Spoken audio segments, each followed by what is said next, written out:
بسم الله الرحمن الرحيم. قال إني عبد الله آتاني الكتاب وجعلني نبيا وجعلني مباركا أينما كنت وأوصاني بالصلاة والزكاة ما دمت حيا وبرا بوالدتي ولم يجعلني جبارا شقيا والسلام علي يوم ولدت ويوم أموت ويوم أبعث حيا. J'aimerais expliquer la signification même du mot islam. Donc, l'islam n'est pas dérivé du nom d'une personne, comme c'est le cas dans le christianisme, qui tire son nom du Christ, ou bien du bouddhisme, qui tire son nom de Gautama Bouddha. L'islam n'est pas non plus dénommé d'après une tribu, comme c'est le cas du judaïsme, qui tire son nom de la tribu de Juda, ou bien de l'hindouisme, qui tire son nom de la tribu des hindous. Le mot islam est donné par Allah dans le Coran, dans la sourate Maïda, chapitre 5, verset 3. Le mot islam vient de la racine du mot salam, qui signifie paix. Il vient également de la racine du mot salam, qui signifie soumettre, se soumettre à Dieu. En gros, donc, le mot islam signifie avoir la paix en soumettant sa volonté à Dieu. Donc, quiconque qui soumet sa volonté à Dieu est appelé musulman, Donc. Ça, c'est très important, c'est quelque chose que j'aimerais que vous reteniez, parce que peut-être qu'après on reviendra là-dessus. Donc, il y a beaucoup de gens qui pensent que l'islam est une nouvelle religion qui a été créée il y a 1400 ans et que le prophète Mohammed sallallahu alayhi wa sallam est le fondateur de cette religion. Mais l'islam, en réalité, existe depuis la nuit des temps. Et le prophète Mohammed sallallahu alayhi wa sallam n'est pas le fondateur de cette religion, il est le dernier messager. Donc, l'islam est la seule religion non chrétienne qui croit en Jésus, paix sur lui. Nous croyons qu'il était l'un des plus grands prophètes de Dieu. Nous croyons qu'il était le Messie, traduit en Christ. Nous croyons qu'il a performé des miracles. Nous croyons qu'il était né miraculeusement, sans que Marie ait subi l'intervention d'un homme, dont aujourd'hui la majorité des chrétiens renient. Nous croyons qu'il a donné vie aux morts par la permission de Dieu. Nous croyons qu'il a guéri les lépreux et les aveugles par la permission de Dieu. Alors, entre les musulmans et les chrétiens, il y a trois grandes différences. La première, c'est la divinité de Jésus. La deuxième, c'est la crucifixion de Jésus, car nous, musulmans, nous ne croyons pas à la crucifixion de Jésus. Et la troisième grande différence, c'est la véracité du message du dernier prophète, le prophète Mohammed sallallahu alayhi wa sallam. Donc, aujourd'hui, on va traiter donc, du premier cas, qui est la divinité de Jésus, paix sur lui. Donc, il y a un verset dans le Coran qui est très clair au sujet de la divinité de Jésus. C'est dans Sourate Maïda, chapitre 5, verset 72, dans lequel Allah subhanahu wa ta'ala dit لَقَدْ كَفَرَ الَّذِينَ قَالُوا إِنَّ اللَّهَ هُوَ الْمَسِيحُ ابْنُ مَرْيَمَ. Ceux qui disent que le Messie, fils de Marie, est Dieu, ils blasphèment, ils font du kufr, ils blasphèment. وَقَالَ الْمَسِيحُ يَا بَنِي إِسْرَائِيلَ أُعْبُدَ اللَّهَ رَبِّي وَرَبُّكُمْ. Alors que le Messie disait: ô enfants d'Israël, adorez mon Seigneur, qui est aussi votre Seigneur. Donc, nous, musulmans, c'est très clair, nous ne refusons donc la divinité de Jésus. Donc, concernant Jésus dans l'islam, le point de vue est très très clair. Il n'y a rien d'autre qui peut être aussi clair comme religion concernant le point de vue de Jésus. Mais dans le christianisme, donc, le point de vue est un sujet de controverse. Il y a certains chrétiens qui considèrent Jésus comme étant Dieu. Il y en a d'autres qui le considèrent comme étant prophète de Dieu, et il y en a d'autres qui le considèrent comme étant un simple messager. Il y en a d'autres qui le considèrent comme étant fils engendré, et il y en a même d'autres qui considèrent la mère de Jésus, Marie, comme étant Dieu. Alors, qui était réellement Jésus? Selon l'islam, il était Dieu, et il était messager de Dieu. Selon vous, il était donc Dieu. Donc, dans toute opposition, lorsqu'il y a une opposition comme ça, donc les deux parties, lorsqu'ils ne trouvent pas un terrain d'entente, il y a un juge, une personne, un expert, un inspecteur qui écoute les arguments des deux parties et qui, à la fin, en tire une conclusion. Donc, vous allez, je pense, donner vos arguments selon lesquels, pourquoi Jésus est Dieu. Moi, je vous ai déjà donné mon argument. Le Coran dit clairement, Sourate Maïda, chapitre 5, verset 72, que Jésus n'est pas Dieu. Donc, moi, j'attends vos arguments pour pouvoir à la fin tirer une conclusion et pour pouvoir savoir qui est réellement Jésus, qui est le sujet d'aujourd'hui. Donc, Les frères chrétiens ne croient pas au Coran, donc le verset que je vous ai cité, Surat Al-Ma'idah, chapitre 5, verset 72, vous n'y croyez pas à cela, vous produisez vos preuves à l'aide de la Bible, ou plutôt grâce au verset que Paul a cité. Parce qu'il n'y a aucun verset dans toute la Bible, aucun verset non ambigu, dans lequel Jésus paix sur lui lui-même dit « Je suis Dieu ou adorez-moi ». Dans toute la Bible, il n'y a aucun verset non ambigu, dans lequel Jésus paix sur lui lui-même dit « Je suis Dieu ou adorez-moi ». Saint Paul l'a dit. Il y a des versets dans lesquels Saint Paul dit que Jésus est Dieu, mais Jésus paix sur lui lui-même n'a jamais dit qu'il est Dieu ou qu'il dit d'adorer Jésus. Saint Paul l'a dit clairement, mais les versets de Saint Paul qui sont généralement cités par les frères chrétiens, ce n'est que du vent. Elles ne valent rien. Lorsque moi j'étais à l'école, on devait faire à chaque fois des dissertations, et donc nos dissertations étaient cotées par le professeur, et un des aspects qui était coté, c'était la qualité de l'argument. Lorsque vous citez donc ces arguments-là, lorsque vous citez les versets de Saint Paul pour justifier la divinité de Jésus, moi, pour la qualité de l'argument, je mets 0 dans ce cas-là. Parce que cet argument ne vaut rien. Précisément, pourquoi est-ce qu'elle ne vaut rien? C'est comme si moi, je considérais Hitler comme étant Dieu. Est-ce que Hitler est réellement Dieu? Non, on ne peut pas considérer ça ainsi. Donc, c'est pour ça que moi, je dis que cet argument est nul et qu'elle ne vaut rien. Donc, si quelqu'un considère un tel comme étant Dieu, ça ne signifie pas clairement qu'il est Dieu. Donc, je pense avoir atteint les 5 minutes. Je vais vous laisser alors la parole pour ne pas... Sois béni. Merci beaucoup pour nous avoir donné une explication claire de la conception du Christ dans l'islam. Je te remercie. C'est une conception qui n'est pas nouvelle pour nous. On sait plus ou moins ce que les musulmans pensent de Jésus, qu'ils le respectent pour la plupart et qu'ils le considèrent comme étant un messager et non pas comme quelqu'un de divin. Tu as raison. Sur les ondes chrétiennes, parmi les chrétiens, il y a plusieurs débats qui tournent autour de Jésus. Mais il y a une chose pour laquelle tous les chrétiens sont d'accord, c'est que Jésus-Christ de Nazareth est le seul et l'unique sauveur.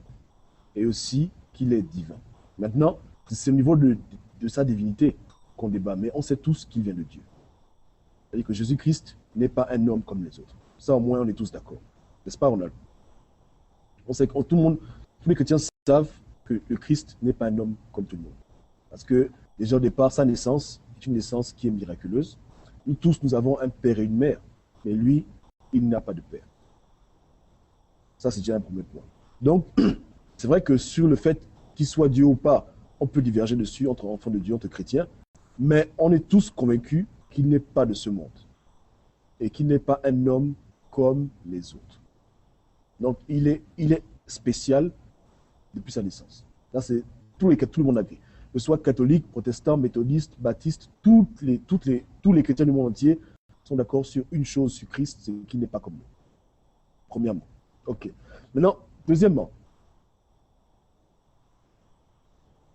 la spécificité de la religion chrétienne consiste à connaître Dieu d'une manière personnelle et intime.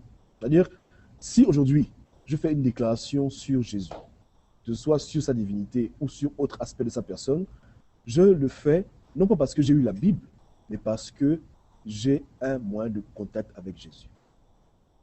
Ça peut paraître impossible à croire, mais c'est ça la vraie chrétienté.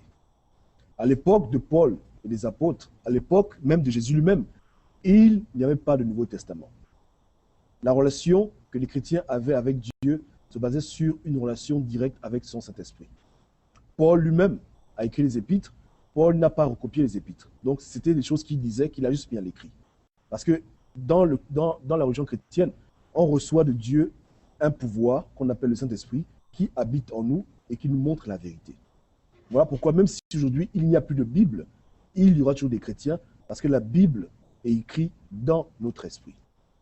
Donc, quand un chrétien fait des déclarations sur un aspect particulier du Christ, il le fait principalement parce que cette conviction lui a été mise en lui au travers de l'Esprit de Dieu.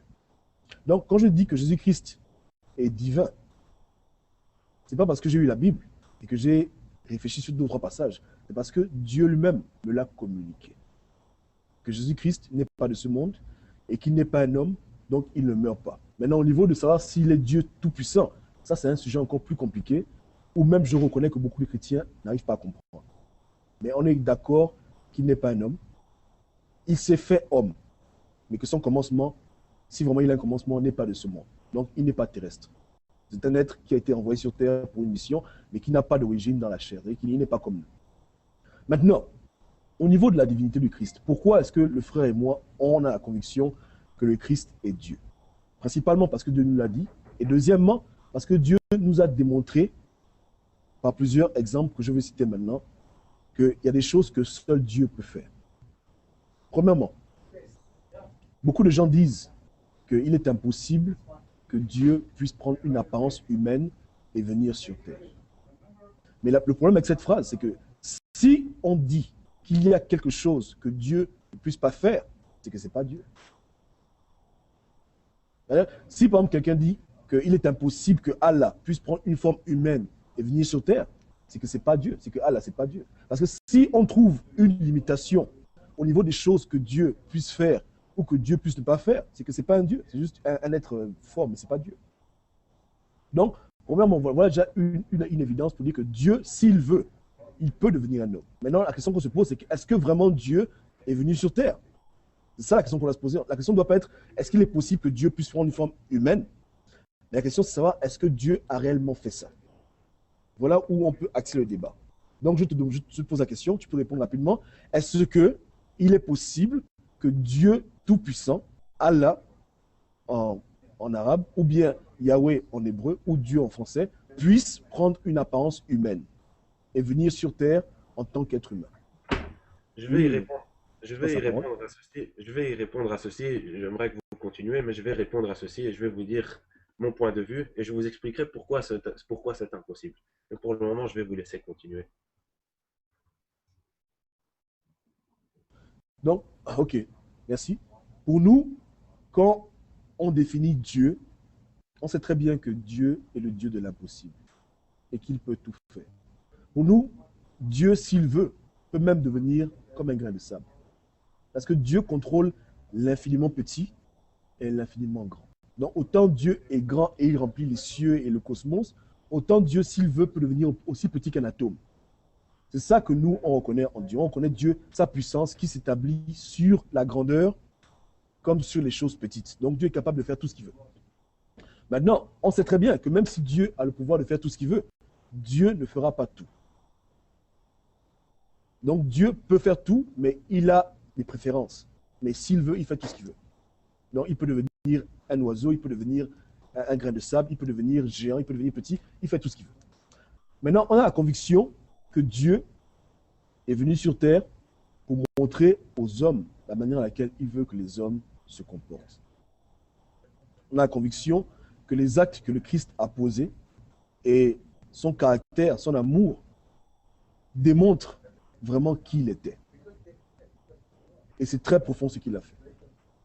C'est-à-dire que dans la Bible, avant lui, il y a eu des prophètes comme Moïse, comme Ézéchiel, comme Jérémie, qui ont été serviteurs de Dieu, qui ont posé des actes. Mais lui, quand on voit la Bible, il est unique. C'est-à-dire qu'avant lui, il n'y a personne comme lui. Après lui, il n'y a personne comme lui. Personne. Personne n'est né d'une femme vierge. Hein? Personne sur terre n'a eu ce privilège de naître sans avoir un père. Et on sait très bien que pour pouvoir être un homme, il te faut un père et une mère. Mais lui n'a pas de père terrestre. Et dans l'évangile, parce qu'on a dit qu'on n'est pas cité les passages bibliques comme ça, mais dans l'évangile, on voit très bien, que, comme tu l'as dit, l'apôtre Paul a essayé de faire comprendre aux gens le mystère de Christ. Maintenant, on peut toujours juger les écritures de Paul comme étant faibles dans la compréhension des choses, mais c'est une logique qui se bâtit. On voit bien qu'il y a une logique qui suit, que progressivement, Dieu se révèle à l'humanité en Christ au fur et à mesure. Parce que c'est clair que si Jésus avait dit aux hommes qu'il était Dieu, tout le monde aurait fui. Tout le monde se serait éparpillé. Mais c'était progressivement que le Christ a fait comprendre aux gens qu'il est Dieu. La preuve, lorsque les apôtres demandent à Christ, montre-nous qui est Dieu, il dit, mais je suis avec vous depuis longtemps, quand vous me voyez, quiconque me voit le Père. On leur fait comprendre, écoutez, je suis une image de Dieu sur terre. Et ce sont des choses spirituelles. Et pour comprendre les choses spirituelles, il nous faut des compréhensions spirituelles. Parce que sur Terre, on a des lois de la physique, on a des lois qui nous régissent, on a le temps, l'espace, mais au niveau des choses spirituelles, c'est d'autres lois, d'autres concepts que les hommes apprennent à connaître maintenant. Et on ne peut pas prétendre qu'on peut comprendre tout ce qui est spirituel avec un cerveau physique. Il y a déjà un problème.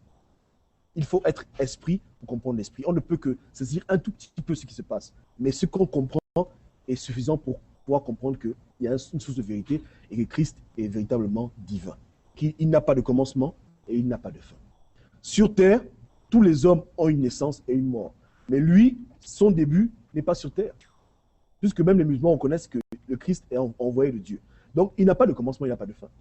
Et on sait tous que la seule personne qui n'a pas de commencement et qui n'a pas de fin, c'est Dieu. Parce que sur Terre, par exemple, un exemple simple, Dieu appelle les prophètes. Un homme vit sa vie et un bon matin, il se réveille, Dieu l'appelle, Dieu dit, écoute, viens, je vais t'utiliser. Ou bien l'homme voit une vision, un ange le parle, un ange lui parle, ensuite l'ange dit, écoute, va dire ça, va dire ça. Voilà ce qu'on a vu dans la Bible et même dans le Coran. Voilà comment Dieu parle aux prophètes. Hein, c'est un homme normal qui passe d'une vie normale à une vie où Dieu maintenant l'utilise pour faire une œuvre. Okay? Mais le Christ, lui, il n'a pas eu ce chemin-là.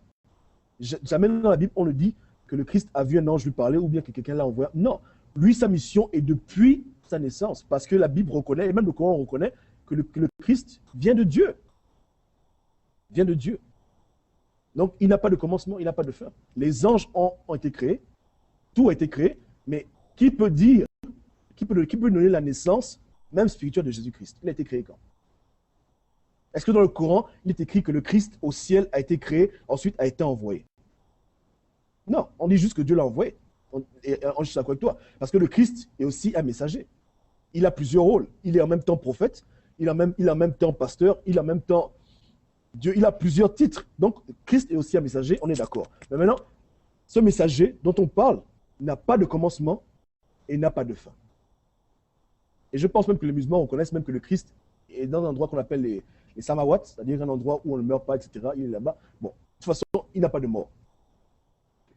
Il n'y a que les juifs qui refusent d'accepter que le Christ soit né d'une naissance miraculeuse. Mais entre chrétiens et musulmans, on reconnaît tous que le Christ est né d'une façon miraculeuse.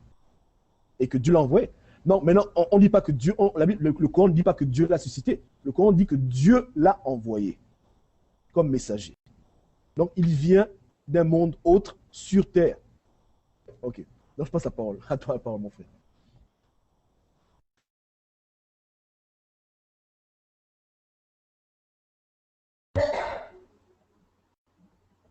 À moi?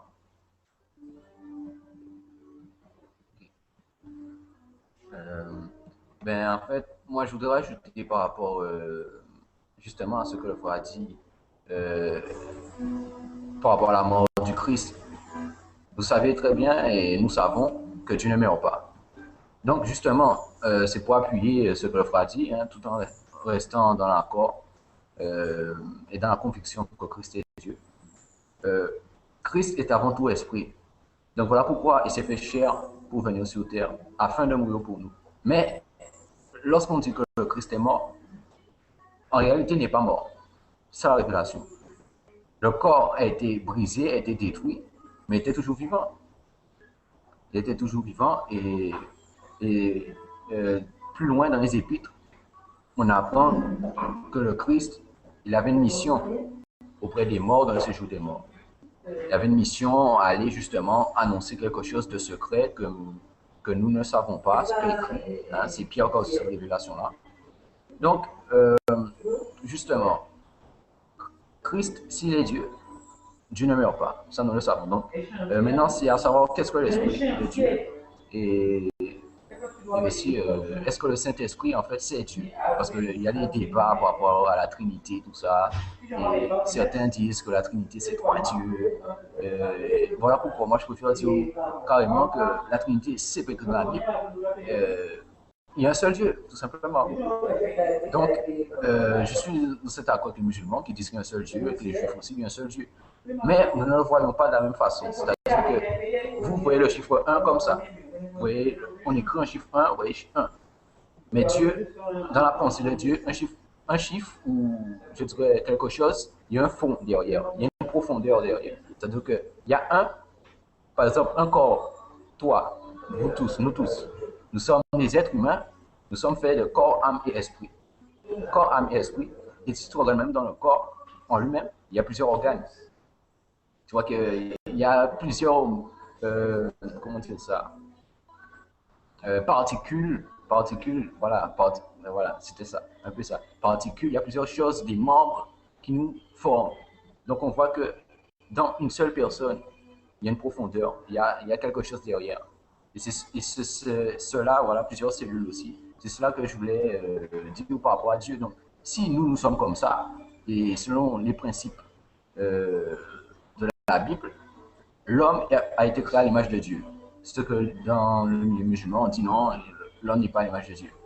Donc, nous, on ne cherche pas à mettre Dieu à notre image à nous, mais on reconnaît ce qui a été écrit depuis dans la Torah, le fait que Dieu nous a créés à son image.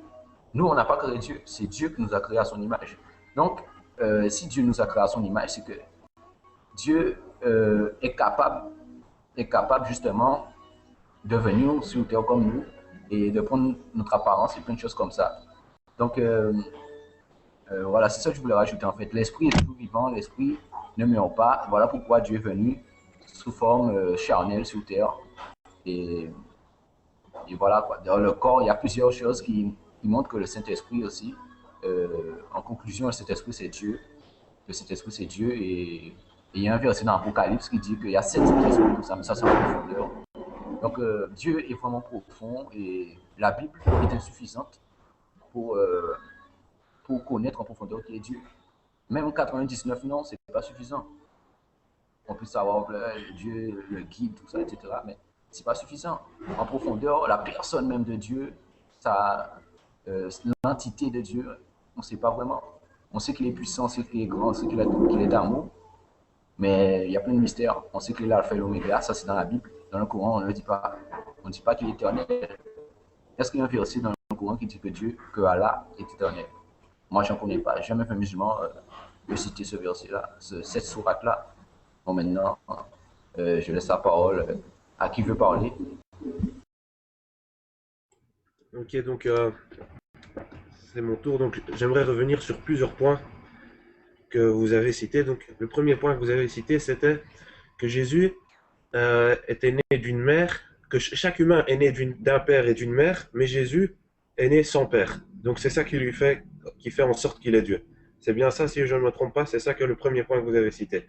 Vous avez dit chaque humain est né d'un père et d'une mère, mais Jésus, lui, est né sans père.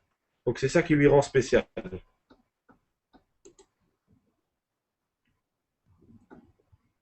Ok, c'est vrai que vous avez dit que c'est ça qui lui fait qu'il était spécial, mais pas qu'il était Dieu, c'est vrai. Donc j'accepte. Donc être né sans père, sans mère, je l'ai dit, être né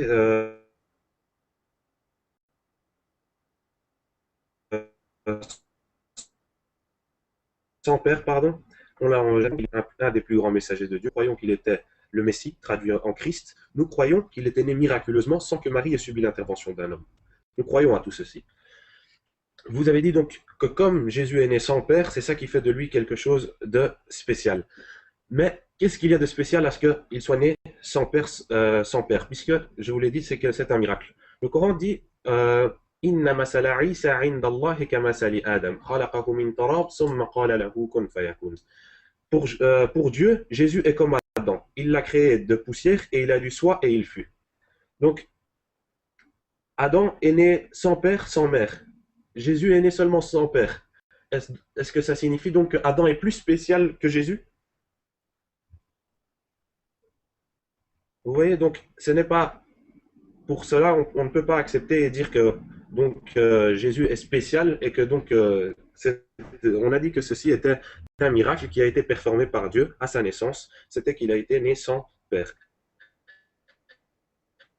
Donc je ne pense pas qu'il est spécial, mais vous avez dit qu'il est spécial. Qu'est-ce que Jésus a de spécial? Il a performé des miracles comme d'autres prophètes ont performé des miracles. Moïse a fait des miracles. Chaque prophète qui est venu ici sur la surface de la terre a dû faire des miracles.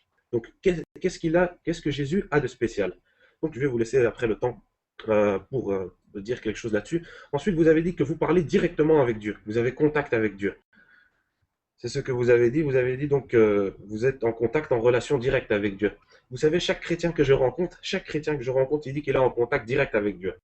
Mais chaque chrétien que je rencontre a à chaque fois des pensées différentes. Dieu est ceci, Dieu est cela, Dieu est cela. Vous croyez au même Dieu, mais à chaque fois vous avez des croyances différentes, des pensées différentes. L'autre, donc si vous êtes tous en contact avec des dieux, alors quelle est la différence entre un messager et vous? Puisque tous les messagers étaient en contact avec des dieux. Quelle est la différence entre prophète et vous? Ensuite, vous avez parlé donc du pouvoir de Dieu. C'est sur quelque chose que vous avez insisté pendant longtemps, pendant 6-7 minutes, vous avez parlé.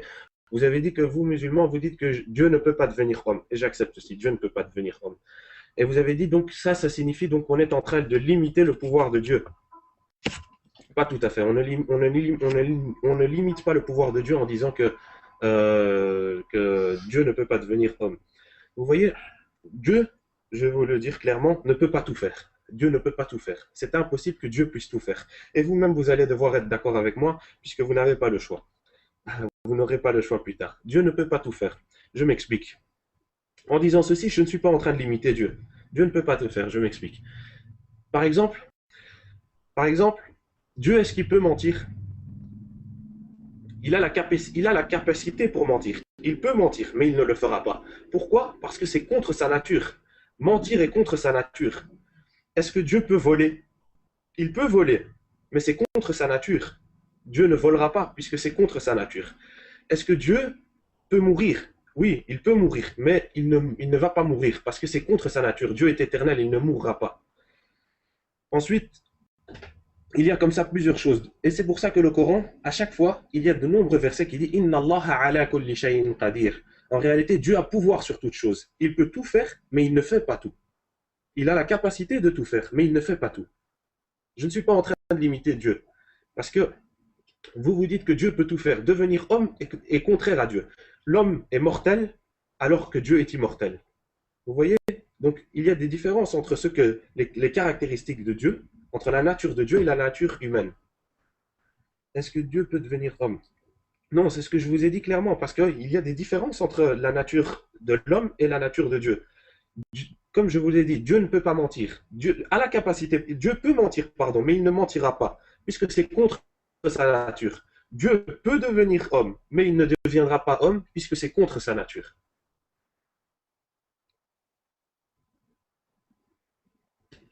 Ensuite, donc, vous avez cité un verset, Jean chapitre 14, verset 9, si je ne me trompe pas.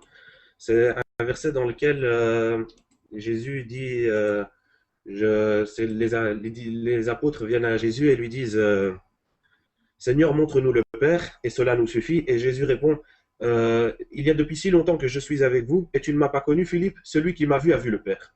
Ça, c'est ce que vous avez cité. Donc, Thomas n'avait pas compris de quoi Jésus parlait. Il ne savait pas où Jésus il allait. Jésus, dans un verset plus tôt, Thomas, qu'est-ce qu'il dit? Il dit, Seigneur, nous ne savons pas où tu vas. Comment pouvons-nous en savoir le chemin?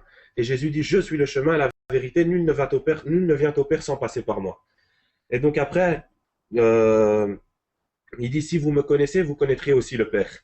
Et dès maintenant, vous le connaissez et vous l'avez vu aussi. Et Philippe n'a pas compris et lui, il dit, Seigneur, montre-nous le Père et cela nous suffit. Et Jésus, qu'est-ce qu'il répond? Il y a depuis si longtemps que je suis avec vous et vous ne m'avez pas connu. Donc le deuxième verset, Jean chapitre 14, verset 9. Celui qui m'a vu a vu le Père. Si vous voyez Jésus, est-ce que vous voyez réellement Dieu? Non. Jésus a dit, il y a plusieurs demeures dans la maison de mon Père. Il n'a pas dit, Jésus a dit, il y a plusieurs demeures dans la maison de mon Père.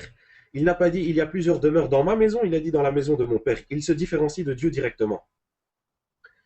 Donc, Jésus disait par ce verset que si vous le suivez, alors vous voyez Dieu.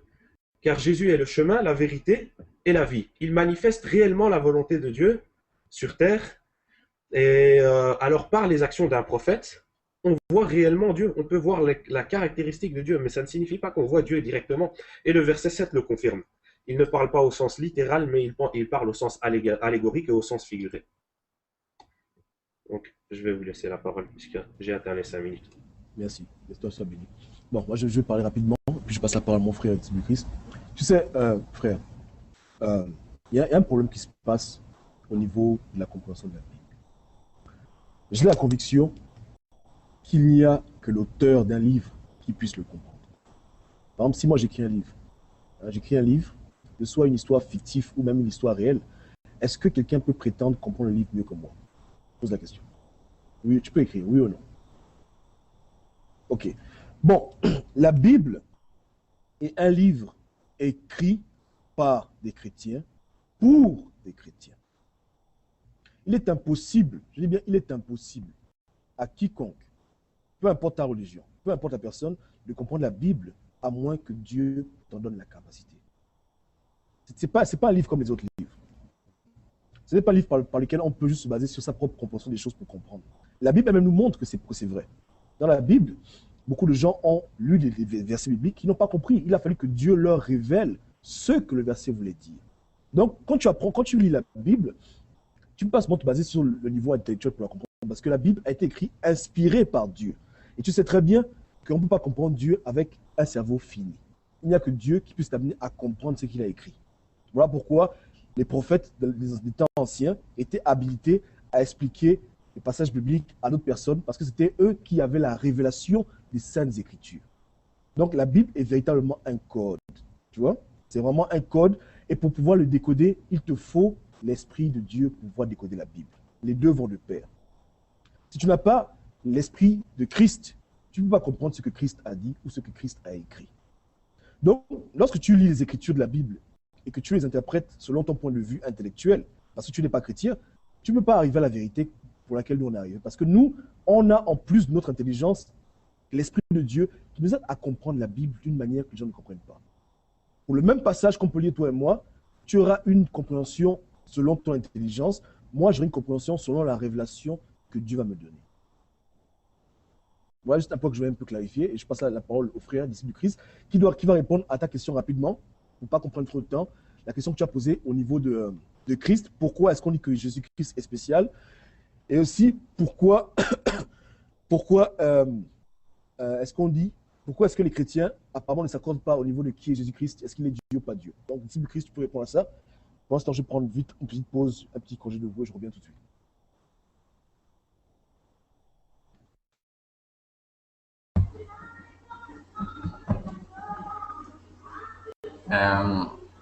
Pour répondre à ta question, pourquoi le Christ est spécial? La réponse, c'est qu'il n'a jamais péché. Il ne péchera jamais. Ce qui fait qu'il est spécial. Tous les autres prophètes, ils ont péché. Ils ont fait des erreurs. Moïse a péché. Moïse, il avait désobéi à Dieu. Et c'est ce qui n'a pas permis d'aller sur la terre de Canaan. Il est mort avant d'aller à Canaan. Il y a plein de prophètes que je peux citer qui ont fait des erreurs parce que tous les hommes, il y a quelque chose qu'ils ont en eux depuis la chute d'Adam. Et la chute d'Adam n'est pas dans le Coran, n'est pas coranique, on ne voit pas Adam faire une erreur. Donc, l'homme en lui, il y a quelque chose qu'on appelle le péché originel. C'est-à-dire que l'homme, il a un péché. Depuis qu'Adam a péché, ce péché-là, il se succède. Non, je disais par rapport à Adam. Dans le Coran, est-ce qu'on dit qu'Adam a péché? Non, on ne le dit pas. Donc, justement, le péché originel, c'est ce qui fait que Christ est différent de tous les hommes. Parce que Christ, il n'a pas le péché originel en lui. Christ vient d'en haut. Il n'est pas fait de la conception charnelle. Tous les prophètes ont eu le péché originel. Tous les prophètes. Le péché originel ne condamne pas. Le problème, c'est que le péché originel prend effet lorsque on goûte ses fruits. En fait, le péché originel, c'est comme si c'était une graine qui était plantée en l'homme par rapport à ce qu'Adam a fait. Et nous savons très bien que dans l'Ancien Testament, Dieu dit que la faute des pères retombe sur les enfants. C'est-à-dire que si, par exemple, moi, je suis un père et j'ai une maladie, par exemple, on va dire le sida. Hein, je vais faire des enfants. Nous savons très bien, nous devons considérer le péché. Le péché, c'est bien pire que le sida. Le péché, il t'envoie en enfer. C'est pire que le sida. Donc, on va dire que j'ai le sida et je fais des enfants. Mes enfants, ils vont recevoir cela. Donc, Le péché, c'est un peu ça. Adam a fait des enfants, et après, la terre s'est peuplée. Tous les hommes ont le péché originel. Tous les hommes. Et en fait, lorsque Dieu, justement, je dirais, s'est approprié, s'est révélé aux Hébreux, s'est révélé aux Hébreux par l'intermédiaire d'Abraham, il a fait la promesse, etc., etc. Dieu, on voit depuis le début qu'il y a des sacrifices qui sont faits, c'est-à-dire des offrandes qu'on fait à Dieu. Et on peut se demander pourquoi on fait ça, pourquoi Caïn et Abel, justement, devaient offrir des offrandes, devaient faire des offrandes à Dieu. Donc, c'est cela, justement, que je vais aussi aborder, l'offrande de Caïn et Abel. Il y a quelque chose de très symbolique à travers cela, c'est-à-dire, je ne sais pas si tu connais l'histoire, c'est-à-dire Caïn, il va offrir justement des choses qu'il a cultivées par le sol, et finalement Dieu va pas être favorable à ça. Et Abel, il va donner l'agneau, un agneau il va offrir un agneau à Dieu, et Dieu va être favorable à cela. Donc, je vais expliquer cela. Parce qu'en fait, Caïn, il offre quelque chose de terrestre, quelque chose d'humain, quelque chose qui reflète la terre. Donc, on voit très bien qu'à travers les Écritures, depuis la Genèse, il y a des choses symboliques, mais à la fois en même temps concrètes. Et Dieu a voulu jouer dans ça pour nous montrer des choses pour le présent et pour le futur, à travers la venue de Jésus-Christ, qui est l'agneau de Dieu, l'agneau offert en sacrifice pour tout homme sur terre. Donc, Abel a offert à Dieu un agneau. Agneau selon justement le fait qu'il soit en pleine santé, hein, en bonne santé et jeune, en fait. Parce que Christ était jeune et en bonne santé. Donc, ce qui fait que ça reflète un peu une perfection physique. Donc, le Christ, il avait tout cela, et aussi spirituellement, mais bon. L'agneau reflète le Christ. Et voilà pourquoi Dieu a été favorable à l'offrande d'Abel, mais pas à celle de Caïn. Parce que Caïn, il s'est basé sur ce qu'il a fait lui, et pas sur ce que Dieu demande. Dieu demande aux hommes, justement, de se repentir, d'accepter Jésus-Christ dans leur vie. Dans l'Ancienne Alliance, Dieu demandait aux enfants d'Israël, et même avant même les enfants d'Israël, comme ça nous le montre à travers Abel, Dieu était favorable à l'offrande de la chair, de la graisse, etc., des animaux. Et Noé l'a fait avant lui, Caïn, Abel, justement. Donc, Abel a offert ce que Dieu a demandé, ce que Dieu voulait, ce qui était convenu.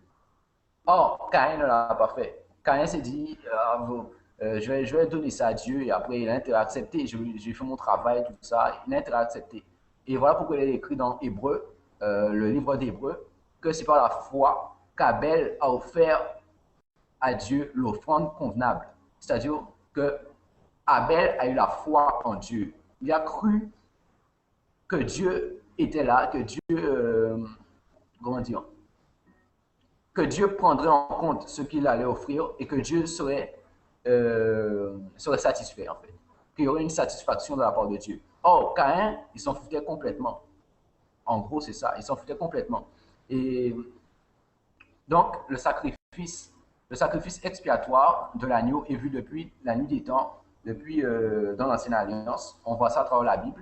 Et ce qui nous montre que le Christ, justement, oui, est l'agneau de Dieu, celui qui devait venir pour mourir sur la croix, hein, pour prendre les péchés de l'humanité et ouvrir la porte du ciel pour nous permettre d'accéder aux choses spirituelles et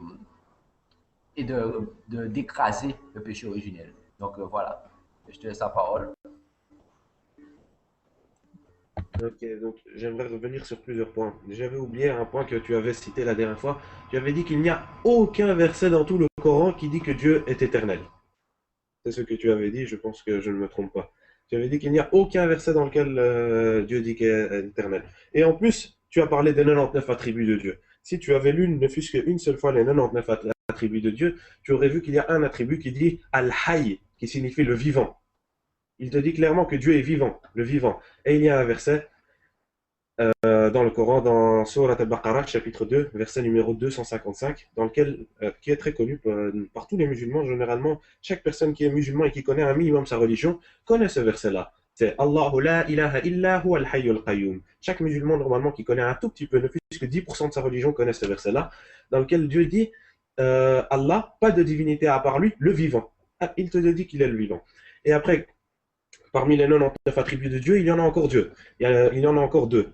Il y a Al-Awwal Al-Akhir, l'alpha et l'oméga, comme vous avez le premier et le dernier, celui qui est venu le premier au monde, puis qui n'est pas venu le premier, pardon, qui a existé depuis toujours, et celui dont l'existence n'a pas de fin, dont l'existence n'a pas de début, dont l'existence n'a pas de fin. Al-Awwal Al-Akhir. Donc si tu avais lu les 99 attributs de Dieu, tu aurais vu normalement ces petits points-là. Donc après, vous avez dit, c'est plutôt le frère Gobamé qui avait dit, c'était que vous avez dit que la compréhension de la Bible n'est seulement faite que pour ceux qui sont en contact avec Dieu, ceux qui ont une relation directe avec Dieu. Vous voyez, si vous dites que la Bible n'est compréhensible que par ceux qui ont contact avec Dieu, alors ça veut dire que la Bible n'est concernée que par vous. Donc, les premiers chrétiens, alors, ils n'avaient pas de contact avec Dieu, les premiers disciples de Jésus. Ils ne connaissaient pas Dieu. Comment vous voulez qu'il ait contact avec Dieu s'il ne connaissait pas encore Dieu? Donc, ça veut dire qu'aucun chrétien ne peut comprendre la Bible depuis la nuit des temps, puisque vous n'avez pas contact depuis toujours, vous n'avez pas contact avec Dieu. Alors que lorsque Jésus n'était pas encore là, vous n'avez pas contact avec Dieu. C'est depuis que Jésus est là, vous avez contact avec Dieu. Donc comment est-ce que vous voulez comprendre la Bible? Donc les disciples de Jésus, alors ne comprenaient pas la Bible. Alors ce que vous êtes en train de dire, c'est que la Bible n'a été révélée que pour vous. Elle n'a été révélée que pour vous. Ça, c'est ce que vous dites. Alors que je connais des millions de chrétiens. Moi aussi, j'accepte que la Bible n'a été révélée que aux chrétiens, aux enfants d'Israël. Pardon. Le Coran dit Warasulan illa bani Israël, et il sera messager aux enfants d'Israël. Donc Jésus n'a été messager qu'aux enfants d'Israël, et la Bible aussi dans plusieurs versets le dit que la Bible n'a été adressée qu'aux enfants d'Israël. Je pense que tu connais notamment lorsqu'il y a une femme qui vient, la cananéenne, et qui veut que sa fille était malade et qui veut que Jésus l'aide, et donc Jésus a refusé de l'aider. Il y avait un autre point que tu avais expliqué, tu dis Adam a péché. Ça, ce n'est pas le sujet d'aujourd'hui, mais néanmoins, donc on va parler là-dessus. Donc le sujet d'aujourd'hui, c'était la divinité de Jésus, mais c'est pas grave, donc on va parler de ça aussi. Donc tu as dit que le péché est originel, c'est vrai. Nous, dans le Coran, on ne reconnaît pas le péché originel. Nous ne croyons pas que Adam a péché. Nous ne croyons pas que Adam a péché. Il n'y a aucun verset dans lequel on dit que Adam a péché. Nous ne croyons pas que ce péché s'est répété sur toutes les générations qui suivent. Nous savons qu'il a péché. Le Coran dit clairement dans Surat al-Baqarah, il te dit clairement que Adam a péché. Il a commis un péché parce qu'il a mangé un fruit qui lui avait été interdit au paradis. La Bible vous raconte exactement la même histoire. La même histoire qui est dans le Coran et dans la Bible. Exactement la même histoire. Sauf que vous, qu'est-ce que vous dites? Vous dites que le péché que Adam a commis est répété sur toutes les générations qui suivent Adam. Donc toutes les personnes qui naissent, pour vous, sont nées dans le péché. Chaque personne qui est née dans le péché. Et j'ai ici un livre avec du professeur Zakaria Tani, qui s'appelle L'amour, la foi et le pardon de Dieu, si je ne me trompe pas. Et dans ce livre, il explique exactement la même chose. Il te dit donc, ça c'est le livre, L'amour, le pardon, si tu connais. Professeur Zakaria Tani, qui dit que chaque humain est né dans le péché. Nous, musulmans, nous disons que chaque enfant est né sous le monde. Ça veut dire qu'il est né sans péché. Nous ne croyons pas que chaque humain est né dans le péché. Et la Bible dit exactement la même chose. La Bible dit exactement que chaque humain est né sans le péché et que le Fils ne peut pas porter le péché du Père et le Père ne peut ni porter le péché du Fils. Ézéchiel chapitre 18, verset 20. Tu peux ouvrir. Je te laisse la parole.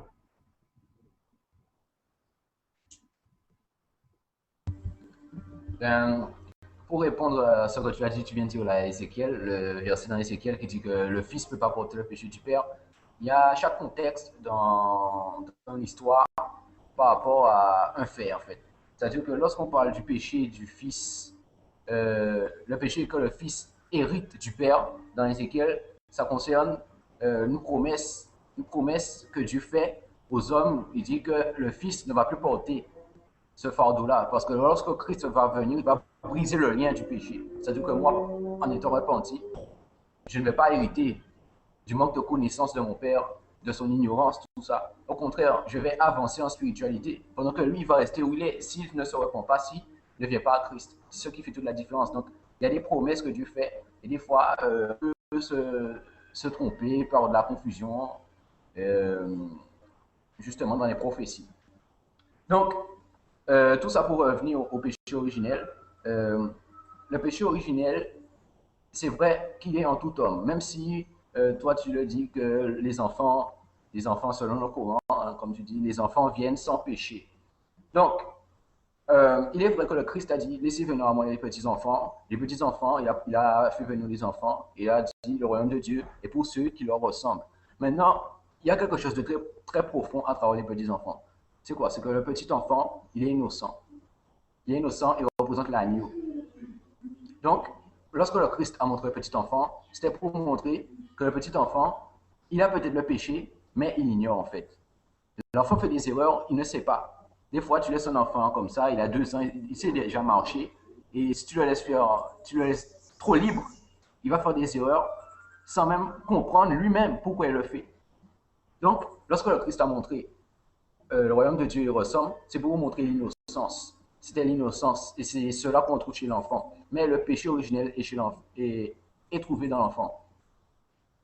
Ce qui fait la différence, c'est que plus une personne grandit, plus dans la chair, le péché va grandir aussi. Parce que la réflexion grandit aussi. Donc, lorsque tu vas grandir la réflexion, le péché aussi va grandir. C'est une sorte de base en fait. C'est par rapport à la réflexion, le péché originel va aussi prendre de l'ampleur, la chair, c'est dans la chair. Donc, tu vas prendre la réflexion et la chair va tout faire pour rabaisser la réflexion. Voilà pourquoi il y a plein de gens qui sont dans les animosités, qui font les choses sans réfléchir. Par exemple, imagine un athée. Dans sa tête, il peut se dire la masturbation, mais c'est quoi? Pourquoi je ne dois pas me masturber? Parce que je me gaspille les spermatozoïdes. Peut-être qu'à travers mes spermatozoïdes, il y avait un fils plus tard que j'aurais qui aurait réussi sa vie, je le tue, bref, plein d'arguments. Il aurait pu réfléchir à ça. Mais parce que la chair fait tout pour rabaisser la réflexion, la chair fait tout pour rabaisser la réflexion, donc finalement, il oublie tout et il se laisse faire. Voilà. Donc, le petit enfant, lui, lorsqu'il fait des erreurs, il n'a pas la réflexion, ce niveau de réflexion-là. Donc voilà pourquoi le petit enfant est vu comme innocent, et si l'enfant meurt, ben, il va au royaume de Dieu. Si l'enfant meurt, il va au royaume de Dieu. Il est sauvé. Voilà, malgré le péché originel. Ce qui fait l'erreur, c'est la pratique du péché. Or, l'enfant n'a pas la réflexion pour combattre le péché. Voilà toute la différence. Voilà. Merci. Donc, en fait, je pense qu'il y a quelque chose que tu as mal compris. Je pense. Donc, tu as dit aussi que donc le péché, l'enfant est né sans le péché. Chez vous, c'est ce que tu essayes de me faire comprendre pendant quelques temps. Je pense, si je ne me trompe pas. Donc, tu as dit que chez vous aussi, si un enfant est né et qu'il meurt, il ira au paradis parce que il est né avec le péché ou sans? Avec le péché. Ok. Bref, même vous m'avez dit que donc le contexte dans la Bible, dans Ézéchiel chapitre 18, verset 20, était différent. Mais vous pouvez lire tout le chapitre, vous pouvez lire même tout le livre d'Ézéchiel, le contexte ne change rien au verset. Le verset dit, aucun fils ne portera le péché du père, ni aucun père ne portera le péché du fils. Bref, il y a aussi d'autres versets qui parlent, dans lesquels Jésus lui-même parle de comment faire pour rentrer dans le royaume des cieux.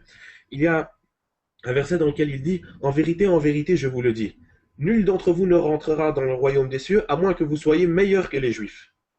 Comment est-ce que vous pouvez être meilleurs que les Juifs si vous ne suivez pas la loi? Vous comprenez? Donc vous devez suivre la loi. Et dans la loi, on n'enseigne pas le péché originel. Le péché originel n'est pas enseigné ici dans la loi. Dans les 5 livres de Moïse, le péché originel n'y est pas enseigné. Bref, il y a aussi d'autres versets dans lesquels Jésus il dit dans l'évangile de Matthieu, chapitre 19, versets 16 et 17, il dit qu'une personne peut obtenir le salut en obéissant à la loi et aux commandements. Vous dites que c'est Jésus pour vous la sortie. C'est lui qui peut vous donner le salut. C'est par sa mort expiatoire que vous obtenez le salut. Mais Jésus n'a jamais enseigné ceci. Jésus, qu'est-ce qu'il dit? Dans l'évangile de Matthieu, chapitre 19, versets 16 et 17. Si tu veux, tu peux ouvrir et aller voir ce verset-là. Il dit qu'une personne peut obtenir le salut en obéissant aux lois et aux commandements. Mais, comme je vous l'ai dit, Saint Paul, qu'est-ce qu'il dit? Il dit dans Colossiens et dans d'autres livres, il dit que Jésus a attaché la loi sur la croix. Paul dit l'inverse de ce que Jésus enseignait. Paul dit que pour obtenir le salut, vous devez croire à la mort de Jésus, et Jésus, lui, il dit que pour obtenir le salut, vous devez obéir aux lois et aux commandements. Alors maintenant, qui est plus important, Jésus ou Paul? Ça, c'est à vous d'en juger. Mais moi, je pense que Jésus est plus important que Paul, selon vous. Donc maintenant, à vous de juger quel verset vous prenez et quel vous rejetez. Puisque ici, c'est clairement une contradiction entre ces deux personnes qui, un contredit l'autre. Donc je ne sais pas lequel vous préférez choisir. Et puis, il y avait un point que vous avez cité. Malheureusement, j'ai oublié, mais je reviendrai là-dessus après. Je vais vous laisser la parole.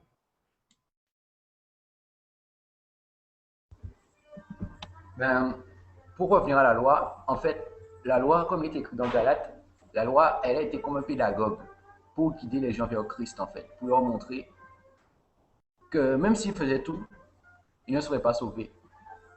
La différence avec la Nouvelle Alliance et l'Ancienne Alliance, c'est que l'Ancienne Alliance, elle n'enseigne pas un salut, elle n'enseigne pas le royaume de Dieu. Or, Christ, lorsqu'il vient, il dit, le royaume de Dieu est arrivé jusqu'à vous. Voilà toute la différence.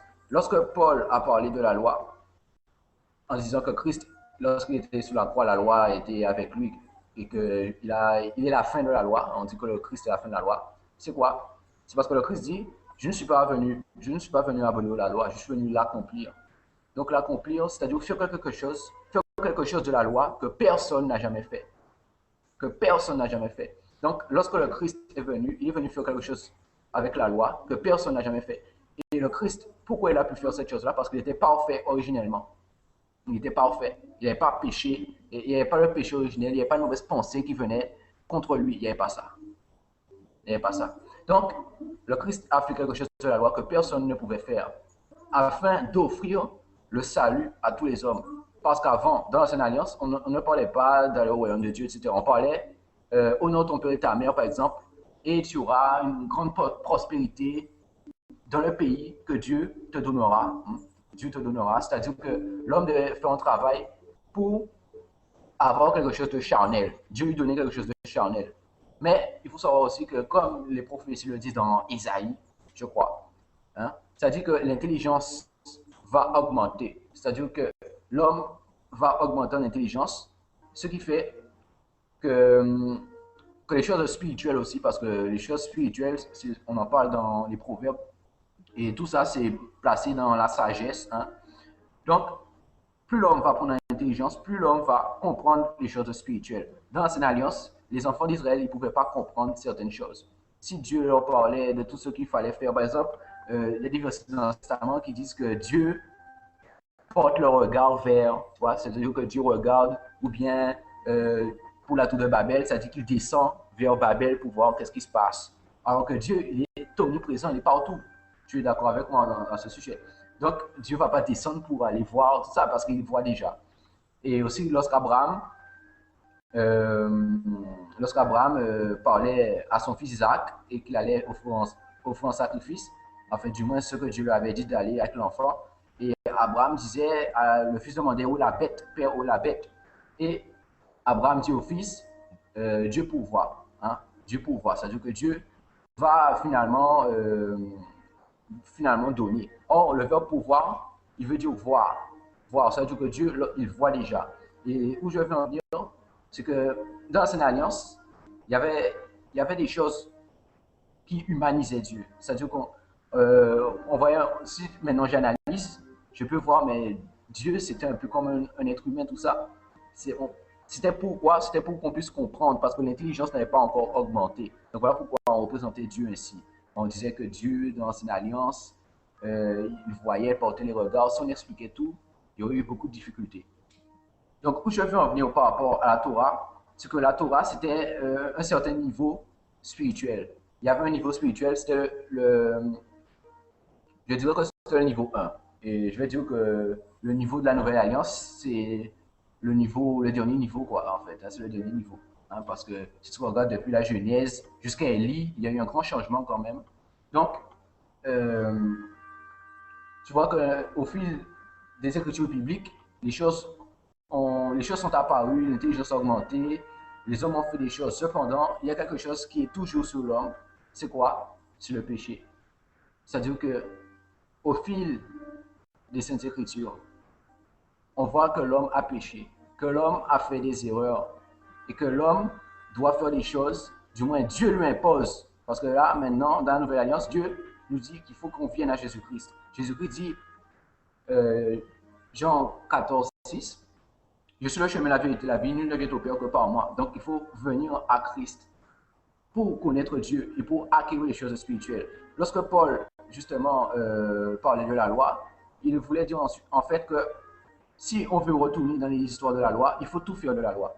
Et le Christ dit qu'on peut être sauvé par la loi, c'est-à-dire parce que les gens n'avaient pas encore la révélation que Christ était l'agneau de Dieu. Tout le monde ne le croyait pas. Donc, lorsque Christ a dit ça, c'était pour révéler aux gens que si quelqu'un observe la loi, il peut être sauvé. Il peut être sauvé s'il s'efforce. S'il s'efforce, par exemple, Marie, c'était une dame de la loi. Joseph, c'était des gens de la loi. Et elle a trouvé grâce aux yeux de Dieu et elle est venue, du moins, Christ est venu à travers elle. Donc, la loi ne perd pas, mais la loi ne garantit pas le salut, ce qui fait toute la différence, tu vois. Alors que si tu viens à Jésus-Christ, le salut, il est à ta porte. Le salut, il t'est garanti. Mais tu peux pécher. Je n'ai pas dit qu'on ne peut pas, il est impossible un chrétien de pécher. Le chrétien peut pécher parce qu'il a le libre arbitre. Mais le chrétien peut se battre, se lever contre le péché. L'homme qui suit Christ, il peut se lever contre le péché. Satan va toujours faire quelque chose pour nous dire, allez, fais ça, fais ça. Mais si on est conforme aux Écritures, les Écritures nous expliquent plein de choses et Dieu a inspiré des hommes à nous dire des choses.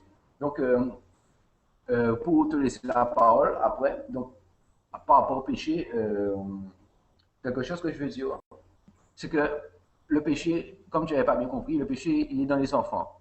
Et il est dans les enfants, mais l'enfant n'a pas le niveau de réflexion pour combattre le péché, tu vois. Il n'a pas le niveau de réflexion, donc il ne peut pas se dire non, je ne dois pas faire la bêtise. Mon père a dit non, mais je ne peux pas. Il ne peut pas, non, il ne peut pas, il a envie de faire des bêtises. Tu vois, ça c'est le péché originel. Mais lorsque on grandit, la réflexion aussi grandit. Donc on peut se battre contre le péché. On peut se battre, on peut dire non. Mais le plus souvent, il y a des gens qui tombent quand même dans le péché. Donc l'enfant, il est vu comme innocent parce que lui, il n'a pas le niveau de réflexion pour combattre cela. Donc l'enfant, s'il fait une bêtise, si on n'est pas là pour l'éduquer, tout ça, il est vu comme sauvé jusqu'à un certain âge, voilà, le niveau de réflexion en fait, tout simplement. Donc voilà, je laisse la parole. Merci à toi. Donc, le sujet que vous m'avez imposé, donc aujourd'hui, que le frère Gobamé avait imposé, c'était Jésus est-il Dieu? Maintenant, on parle de la crucifixion et du salut par le péché. Bref, on sait, je pense, un peu éloigné, mais c'est pas grave. Je vais revenir sur un point ici, mais après, on va essayer de rediriger le débat vers la discussion, vers le sujet qui était imposé aujourd'hui par le frère Gobamé, qui était la divinité de Jésus. Donc, vous avez dit que donc, Jésus a accompli la loi, et je suis tout à fait d'accord, et je n'ai aucun souci avec ça. Et il y a un problème que j'ai avec vous, c'est que vous avez dit que Jésus était la seule personnalité sur la surface de la terre qui était sans péché. Et nous avons un problème là-dessus, c'est que nous croyons que tous les prophètes qui étaient venus sur la surface de la terre, depuis Adam jusqu'au prophète Mohammed sallallahu alayhi wa sallam, ils étaient tous sans péché. Ça, c'est notre croyance. Vous dites que ceci a péché, celui-là n'a pas péché. Vous dites que seul Jésus n'a pas péché et que tous les autres prophètes ont péché. Ça, c'est une croyance, c'est votre croyance, nous ne croyons pas à cela.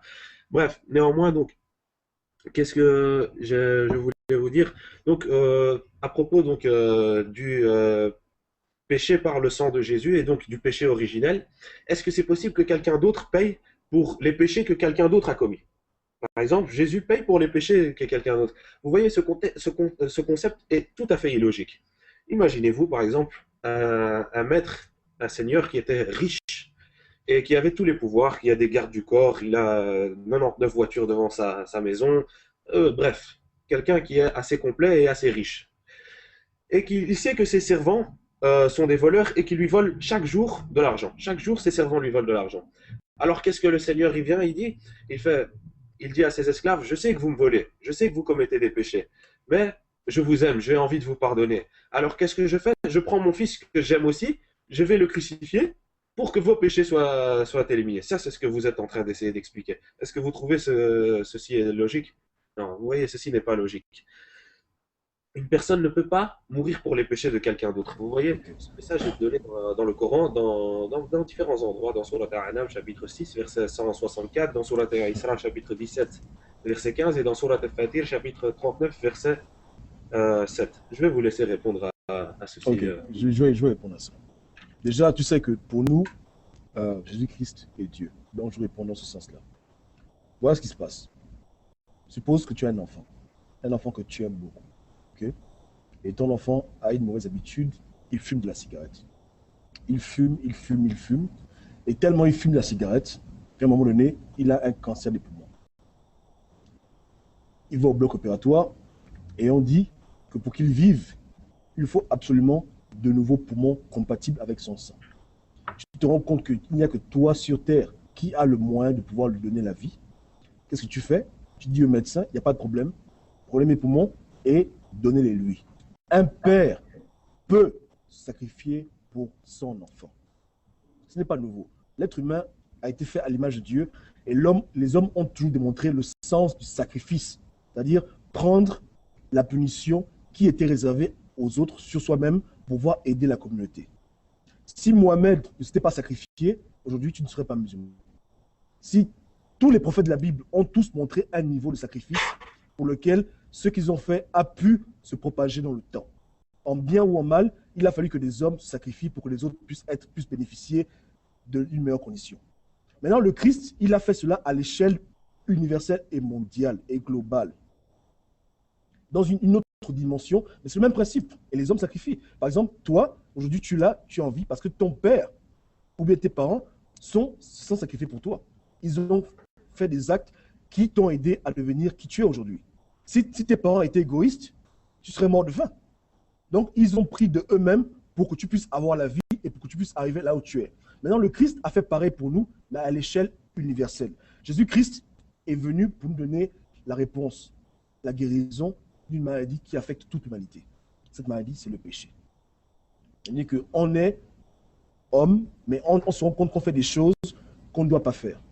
On commet l'adultère, on ment, on vole, on se tue entre nous, on se déteste.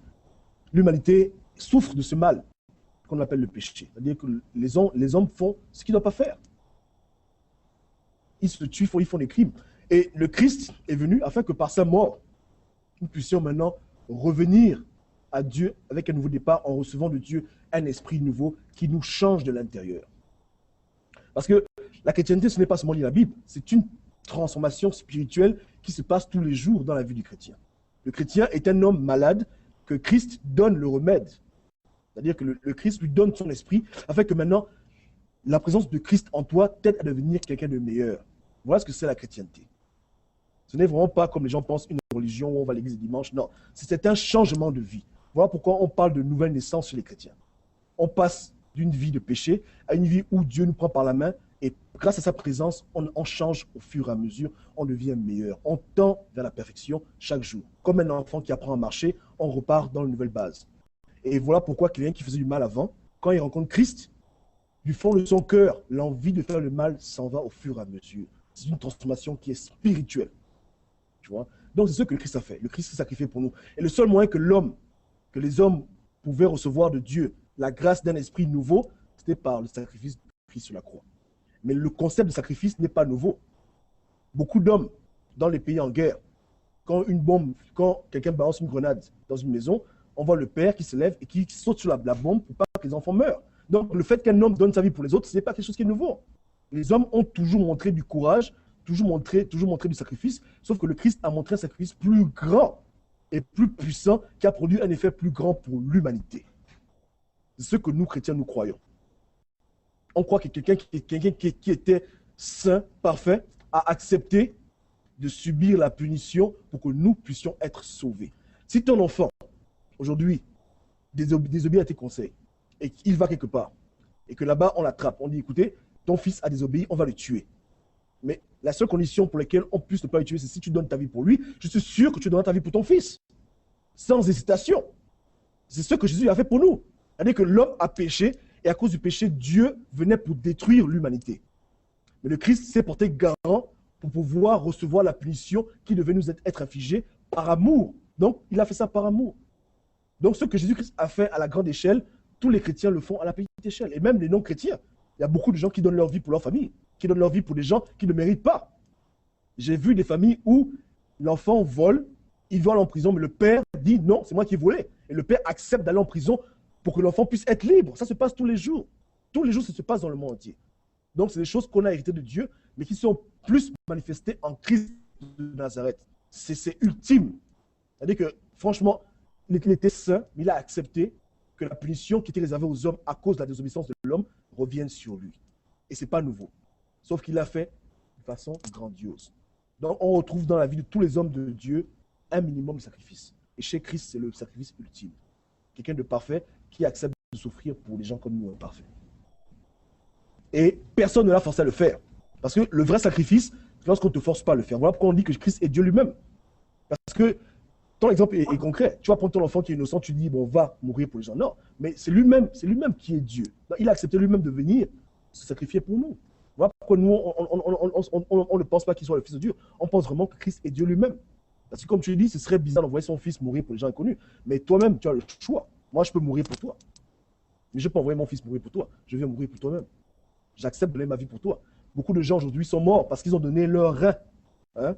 Quelqu'un a abusé de son corps. Il a bu de l'alcool. Hein? Il s'est saoulé. Ensuite, il est malade. Et c'est maintenant sa mère ou son père qui donne son foie ou son rein pour qu'il puisse avoir la vie. C'est pareil, non? Donc, les gens le font tout le temps, ce genre de choses.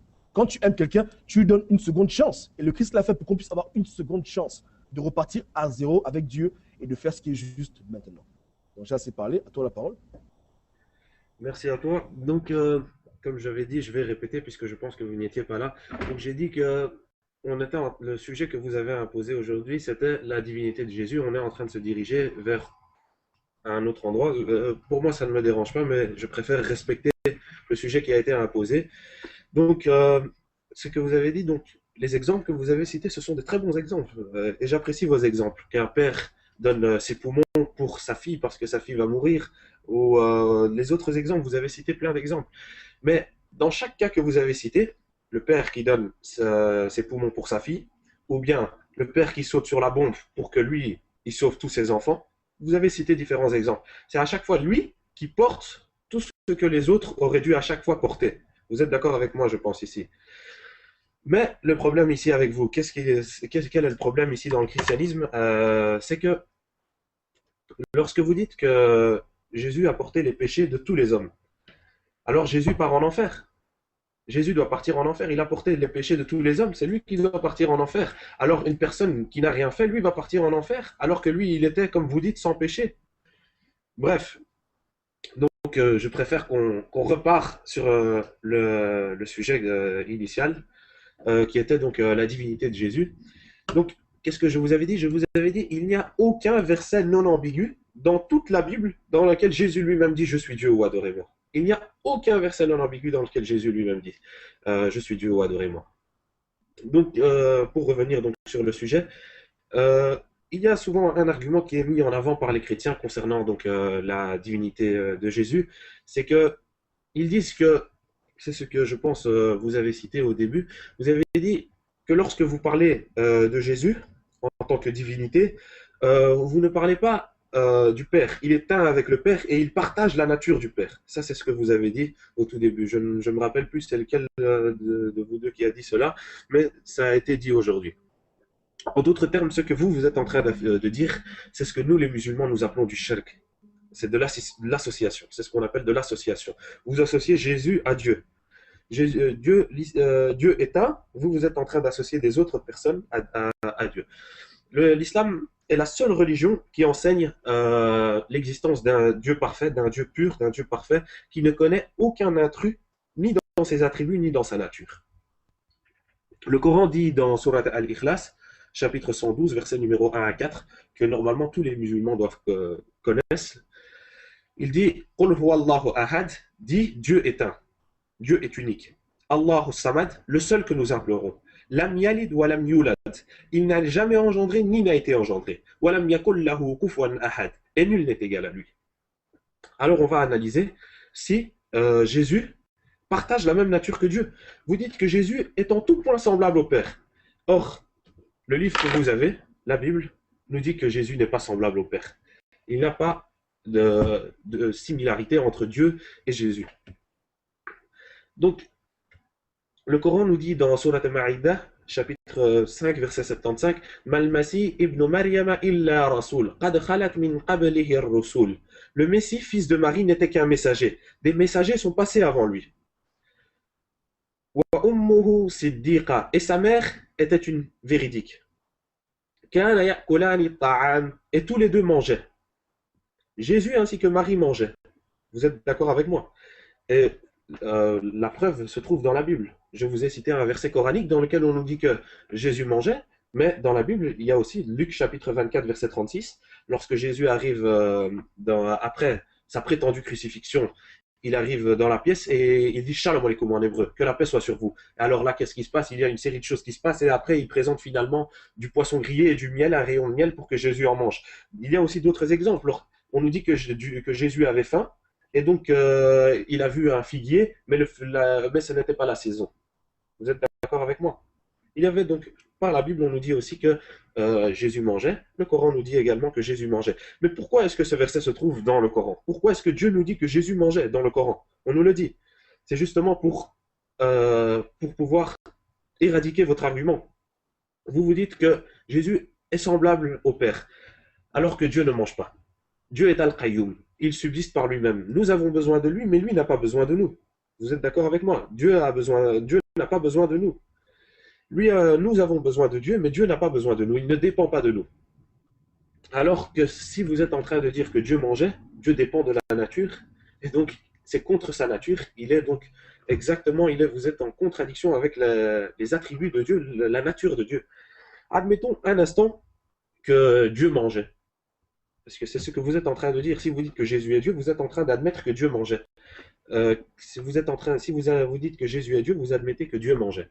Donc si Dieu mange, on va admettre ça un instant. Alors, vous êtes d'accord avec moi que ceci passe par l'œsophage, puis par l'estomac, puis tout ça, pour être rejeté finalement. Lorsque Dieu rejette ceci, il part dans les toilettes, mais à l'époque, peut-être il n'y avait pas de toilettes encore. On ne sait pas comment il faisait ceci. Mais bref, Dieu devient impur à ce moment-là. Dieu doit évacuer ses besoins. Dieu doit faire ses besoins. Il doit évacuer ses besoins. Dieu devient impur à ce moment-là. Et il y a quelque temps, j'avais lu un article qui nous disait que les Australiens aborigènes croyaient en un dieu qui s'appelait Atnatu. Atnatu, ça signifie celui qui n'a pas d'anus. Maintenant, je comprends parfaitement les croyances des Australiens aborigènes qui disent que Dieu n'a pas d'anus. Parce que au moment où, si vous admettez que Dieu mangeait, Dieu doit évacuer tout ceci. Et ce qui signifie que donc, si Dieu doit évacuer tout ceci, Dieu devient impur à ce moment-là. Il y a d'autres exemples qu'on peut également citer. Dans l'évangile de Luc, chapitre 2, verset 21, je pense que tu dois connaître ce passage-là, on nous dit « Quand le 8e jour fut accompli, il fut circoncis et fut appelé Jésus. » Dieu a été circoncis. Dieu a non seulement un sexe, mais en plus, le 8e jour, il a été circoncis. Dans le même chapitre, au verset 6, on nous dit « Marie conçut Jésus comme toutes les autres femmes. Pendant qu'ils étaient là, le temps où Marie devait accoucher arriva. » C'est le même chapitre, Luc chapitre 2, verset 6. Donc on est en train de nous dire que Marie, la mère de Jésus, a accouché Dieu. C'est ce que vous êtes en train de clairement dire. C'est ce que nous on appelle un blasphème. Le Coran dit Lam yalid wa lam yulad. Il n'a ni engendré ni n'a été engendré. Et vous êtes en train de dire que Marie a engendré Dieu. Pouvez-vous imaginer cela? Alors vous voyez, imaginez-vous il y a 2013 ans, dans cette étable dans laquelle vous dites que Jésus est né, dans l'étable, vous êtes une sage-femme, vous êtes en train d'aider Marie à accoucher. Et à ce moment-là, vous apercevez ce petit truc rempli de sang, gluant, très sale. Vous apercevez. Est-ce que vous pouvez vous imaginer un seul instant que ceci deviendra votre Dieu? Est-ce que vous pouvez vous imaginer ceci? Alors, vous voyez, ça c'est complètement à l'encontre de ce que l'esprit humain peut s'imaginer. Dans l'évangile de Luc, encore, on continue sur le même évangile, chapitre 4, au verset 13, il est dit, après avoir achevé de le tenter, le diable s'éloigna de lui jusqu'à une autre occasion. Dieu se fait tenter par Satan, non seulement il se fait tenter par Satan, mais en plus il se fait tenter continuellement. Vous voyez, Dieu a créé Satan, mais c'est lui qui est soumis à la tentation de sa créature. Donc Satan a plus de pouvoir que Dieu. Il se fait tenter par Satan. Bref, vous voyez, il y a encore plein d'autres points, comme je pense qu'on a atteint les 5 minutes, il y a encore plein de points qu'on peut comparer. Vous savez, les évangiles, là, je me suis basé que sur l'évangile de Luc, et je n'ai pris que 3 passages. 3 ou 4, je pense. Et on peut encore comparer plein d'autres, mais vu que le temps est limité, donc les 5 minutes, donc d'après les versets de la Bible que j'ai cités, il apparaît que Jésus n'a ni partagé la nature divine, ni l'essence divine, et ni ne fut en tout point semblable à Dieu. Donc il n'est absolument pas Dieu. Alors je vous laisse la parole.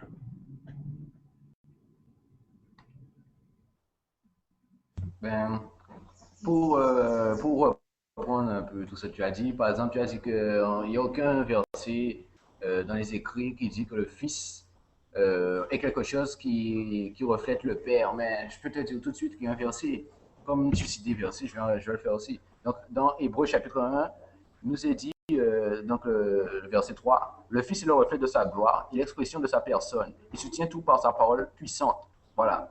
Après avoir accompli au travers de lui-même la purification de nos péchés, ici assis à la droite de la majesté divine dans les lieux très saints. Point. Donc voilà. Juste ça, juste pour dire que voilà, ça le dit. Bon, maintenant, vous allez dire que ce sont les apôtres qui ont dit ça, ils ont blasphémé, ils ont été hérétiques, tout ça. Bon. Donc, je vais pas développer sur l'histoire des apôtres, hein, parce que moi, je crois ce qu'ils ont dit, hein, mais peut-être que pas vous. Donc, pour revenir à tout ce que vous avez dit par rapport à Dieu qui mangeait, tout ça. Bon. Donc, premièrement, on va parler de la conception du Père et du Fils pour mieux comprendre les choses et on va bien avancer comme ça. Hein, et voilà. Donc, il faut savoir que il y a des convenances dans les choses, dans les faits spirituels. C'est-à-dire qu'il y a des faits. C'est un fait que Dieu est dans les cieux. Tu le sais, c'est un fait que Dieu n'est pas sous terre, que Dieu est dans les cieux. C'est un fait. Donc, Dieu nous dit très bien qu'il est au-dessus des cieux, c'est-à-dire que les cieux, c'est son trône, c'est-à-dire qu'il est élevé au-dessus de tout. Donc,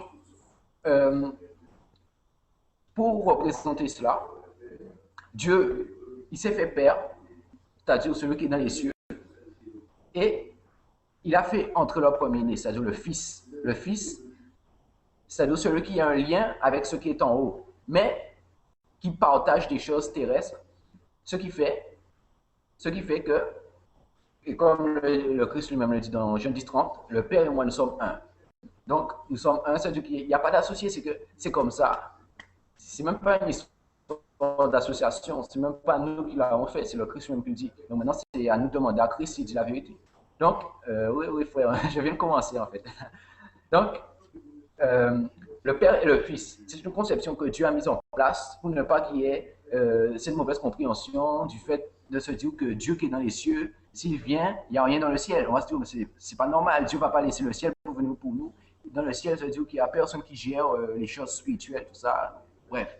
Donc, Dieu, nous savons que rien n'était possible à lui. Et quand on dit que rien n'était possible à lui, ça ne veut pas dire que Dieu va pécher. Dieu ne va pas pécher, mais Dieu va faire des choses dans le domaine du bien, dans le domaine de ce qui est lumière. Hein. Ce pas des choses ténébreuses, mais des choses bien. Il peut faire des choses inimaginables, en fait. C'est-à-dire que lorsqu'on demande quelque chose à Dieu, Dieu va nous donner la chose d'une façon qu'on ne s'est jamais imaginé qu'il pourrait nous la donner. Donc, justement, Dieu, il est venu parmi nous d'une façon qu'on n'aurait jamais pu imaginer. Dans l'Ancien Testament, comment Dieu venait pour parler aux prophètes? Il venait au travers des anges. Et Dieu est capable de le faire. Dieu est capable de prendre l'apparence d'un ange pour venir nous parler. Parce que, pourquoi? Si Dieu vient par sa propre apparence, et comme il est écrit dans Exode, quand Dieu parle à Moïse, le prophète, il fait comprendre à Moïse que si on cherche à le voir, on va mourir. On ne peut pas le voir. Donc, Dieu, dans toute sa gloire, dans toute sa beauté, dans tout l'éclat, on ne peut pas le voir parce que nous sommes impurs. Donc, il faut que Dieu prenne une apparence je dirais, en dessous, c'est-à-dire il va venir sous la forme d'un ange, ou bien il va venir en chair. Ça, c'est pas quelque chose, pour nous c'est commun. On se dit, voilà, c'est normal que Dieu vienne manger. C'est Dieu qui a permis à l'homme de manger. Et manger, c'est pas quelque chose d'impur. De base, c'est pas quelque chose d'impur. Donc, c'est possible, c'est normal. Pour moi, je vois pas le problème où Dieu vienne manger, tout ça. Mais le Fils, comme j'ai dit, le Fils, c'est pour nous représenter la possibilité, la compréhension du fait que Dieu est omniprésent, c'est-à-dire que Dieu vient sur terre, et en même temps, dans le ciel, il y a le Père. Donc, voilà pourquoi il dit, le Christ dit le Père qui est aux cieux, pour qu'on puisse comprendre. Au début, avant, les gens ne pouvaient pas comprendre. Ils se disaient, mais comment ça se fait que Jésus soit Dieu, et que Dieu soit sur terre, et qu'en même temps, il est Dieu dans le ciel. Donc, il a la conception du Père, du Fils, c'est pour nous faire comprendre cela facilement. Donc, je crois que les 5 minutes, c'est déjà arrivé. Voilà, donc je ne sais pas si c'est le frère Georges qui va continuer ou si c'est toi. Ouais, moi je continue. Et comme le frère a dit, il faut qu'on reste dans le sujet. La question qu'on se pose tous, c'est Jésus-Christ de Nazareth, qui est-il? Déjà, je suis très heureux que les musulmans reconnaissent que Christ est le Messie. N'est-ce pas, frère? Voilà. Et le Christ qui est venu il y a environ 2013 ans dans la région du monde qu'on appelle aujourd'hui Palestine. Si tu sais, aujourd'hui, mon frère, il y a beaucoup de gens qui amènent d'autres Jésus-Christ et on ne parle pas de ce genre de personnes. C'est des gens égarés, perdus. Mais pour ceux qui parlent du Jésus-Christ historique, c'est ça la question qu'on se pose. Qui est-il? Est-il juste un prophète, c'est-à-dire un homme que Dieu a suscité pour pouvoir prêcher l'évangile? Ou est-il un être divin qui n'est pas de ce monde, mais qui est venu dans ce monde pour accomplir une mission? Ou est-il lui-même Dieu Tout-Puissant, venu sur terre sous la forme humaine pour montrer aux hommes l'humanité? Et pour nous, nous avons la conviction que Christ est bel et bien Dieu Tout-Puissant. Il est une manifestation de Dieu.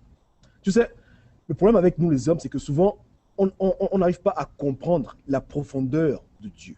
Quand on dit Dieu, c'est trop facile. Les gens imaginent toujours un homme avec une barbe, un vieillard avec une barbe. Mais quand on dit Dieu, c'est tellement profond et complexe qu'on ne peut pas limiter Dieu dans notre compréhension.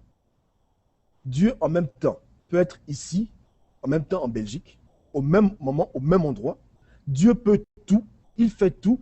Dieu est magnifique. Et on sait tous que Dieu est amour. Même les musulmans savent que Dieu est amour, et Dieu aime. Et quand tu crées quelque chose que tu aimes, tu ne vas pas la délaisser. Tu vas tout faire pour rentrer en contact avec elle. Au départ, tu envoies des serviteurs, mais il y aura toujours un jour où tu viendras en personne. Si quelqu'un a un enfant qu'il abandonne très loin, il peut envoyer de l'argent, il peut envoyer son frère, sa soeur, mais il y aura toujours un jour où le père fera toujours tout pour venir voir ses enfants physiquement. Ça, c'est un père qui aime son fils. Il fera tout pour le voir, pour entrer en contact avec lui direct. Et c'est ce qui s'est passé. Dieu a tellement aimé le monde que lui-même, il est venu directement sur place, sur terre, pour pouvoir parler aux hommes directement, sans besoin d'avoir encore besoin d'un intermédiaire. Parce qu'il y a une différence entre ce que tu dis à un homme de dire et ce que toi-même tu dis. La Bible déclare que au commencement était la parole était Dieu, et la parole s'est fait chair. Donc lui-même, il est venu. Il n'est pas venu sous une forme majestueuse, glorieuse, il est venu sous une apparence simple. Il est venu incognito. Il est venu simplement, sans trop tirer la fanfare, mais c'est par ses actions, c'est par son comportement que les gens ont su que c'était vraiment Dieu qui était parmi nous. Voilà pourquoi son nom s'appelle Emmanuel. Dieu est avec nous. Donc, les chrétiens pensent que Jésus-Christ est Dieu Tout-Puissant, non pas par leur lecture biblique, parce qu'on lit la Bible tous, mais on n'a pas les mêmes conclusions, mais par la relation personnelle qu'on a avec Christ. Et je le répète bien, la Bible est un livre écrit pour les chrétiens, par les chrétiens. Un musulman connaît le Coran, parce qu'on a pris le Coran, c'est son livre. De même, un chrétien est habilité à pouvoir expliquer la Bible. Ce n'est pas une étude composée. On n'est pas dans le milieu académique où on lit Voltaire et après chacun donne ce qu'il pense de Voltaire.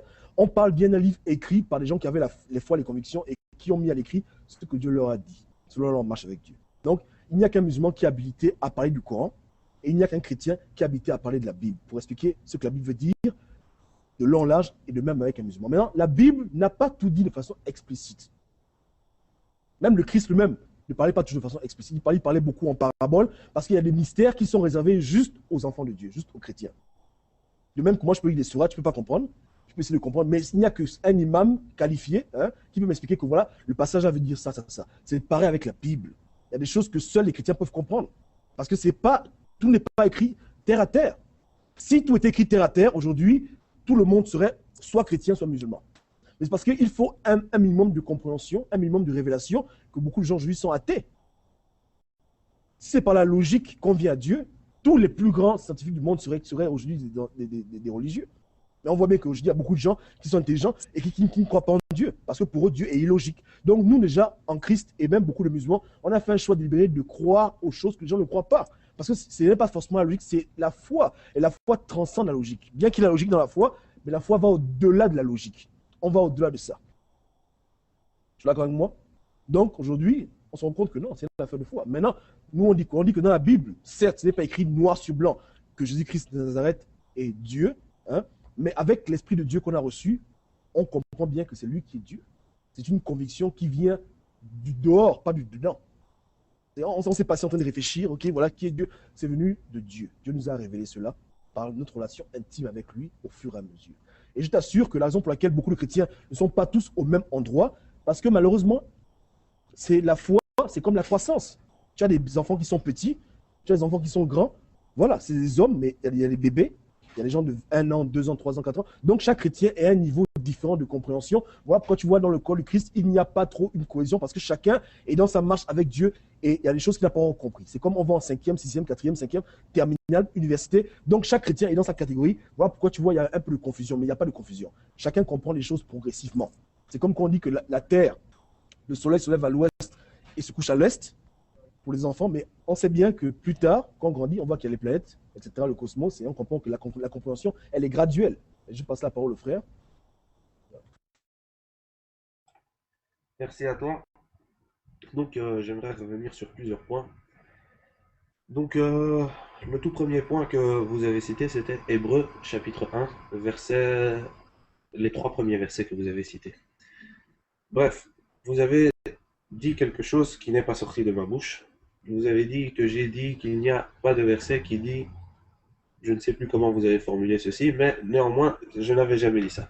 Ce que moi j'ai dit, c'est qu'il n'y a aucun verset non ambigu dans toute la Bible, dans laquelle Jésus lui-même dit « Je suis Dieu » ou « Adorez-moi ». Or, ces versets-là, Hébreux chapitre 1, versets 1 à 3, ne sont pas la parole de Jésus. Donc, ça ne respecte pas le défi que je vous avais mis, qui était dans laquelle Jésus lui-même dit qu'il est Dieu. Après ça, donc, vous avez parlé quelque temps et vous avez cité Jean chapitre 10, verset 30, et je suis d'accord que là, il est dit « Moi et le Père, nous sommes un ». Donc, comme toujours, on va donc vérifier le contexte. Quel est le contexte dans lequel Dieu parle? Et quand je demande à mes frères chrétiens quel est le contexte dans lequel ici Dieu parle, tous les chrétiens sont capables de citer ce verset. Ils connaissent même les références. Mais malheureusement, quand je leur demande le contexte, personne ne le connaît.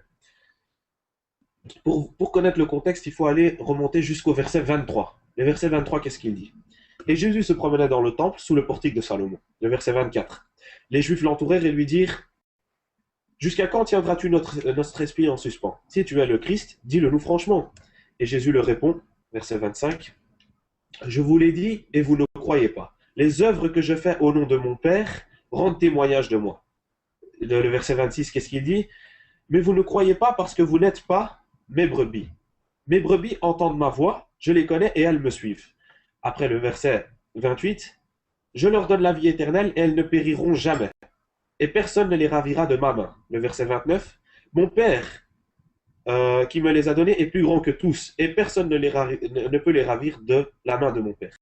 Personne ne peut les ravir de ma main, personne ne peut les ravir de la main de mon Père. Moi et le Père, nous sommes un.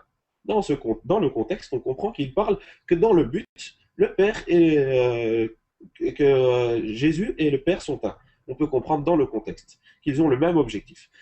Mais si vous insistez sur le fait que par ce verset, Jésus dit que le Père et lui sont la même personne, personne unique, alors vous devez lire Jean chapitre 17, verset 21 et Jean chapitre 14, verset 20. Et là, il parle à ses disciples et il dit, en ce jour-là, vous connaîtrez que je suis en mon Père et que vous êtes en moi et que je suis en vous. Alors si vous dites que moi et le Père nous sommes un, alors avec ce verset-là, vous devez changer votre concept de Trinité, vous devez le changer en 14ité. Si vous voulez, vous pouvez ajouter le Saint-Esprit avec une 15ité. Je vous donne les termes, je ne pense pas qu'ils existent. 14ité ou 15ité, comme vous voulez. Entre 14 et 15, je pense qu'il n'y a pas trop de différence. À ce moment-là, on peut appeler ça du polythéisme. Bref. Ensuite, vous êtes intervenu, vous avez pris le relais et vous avez parlé de différentes choses. Vous avez dit que la Bible n'est compréhensible que par les chrétiens. Je suis d'accord avec vous, ça, si vous le dites, je ne peux pas vous contredire là-dessus.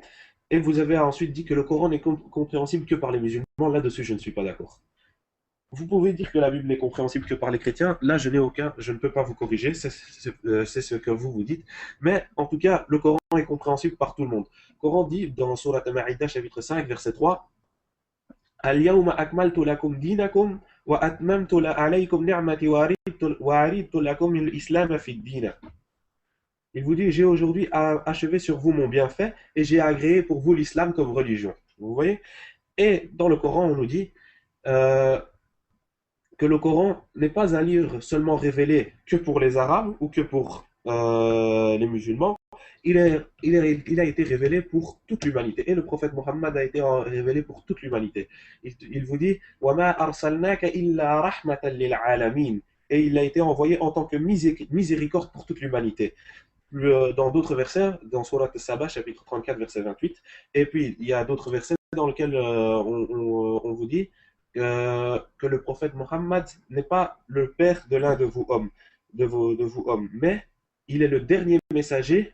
Il est le dernier messager envoyé pour toute l'humanité. Le prophète Mohammed a été envoyé pour toute l'humanité et son message, qui est ici le Coran, le message de Dieu, est envoyé pour tous les hommes sur la surface de la terre.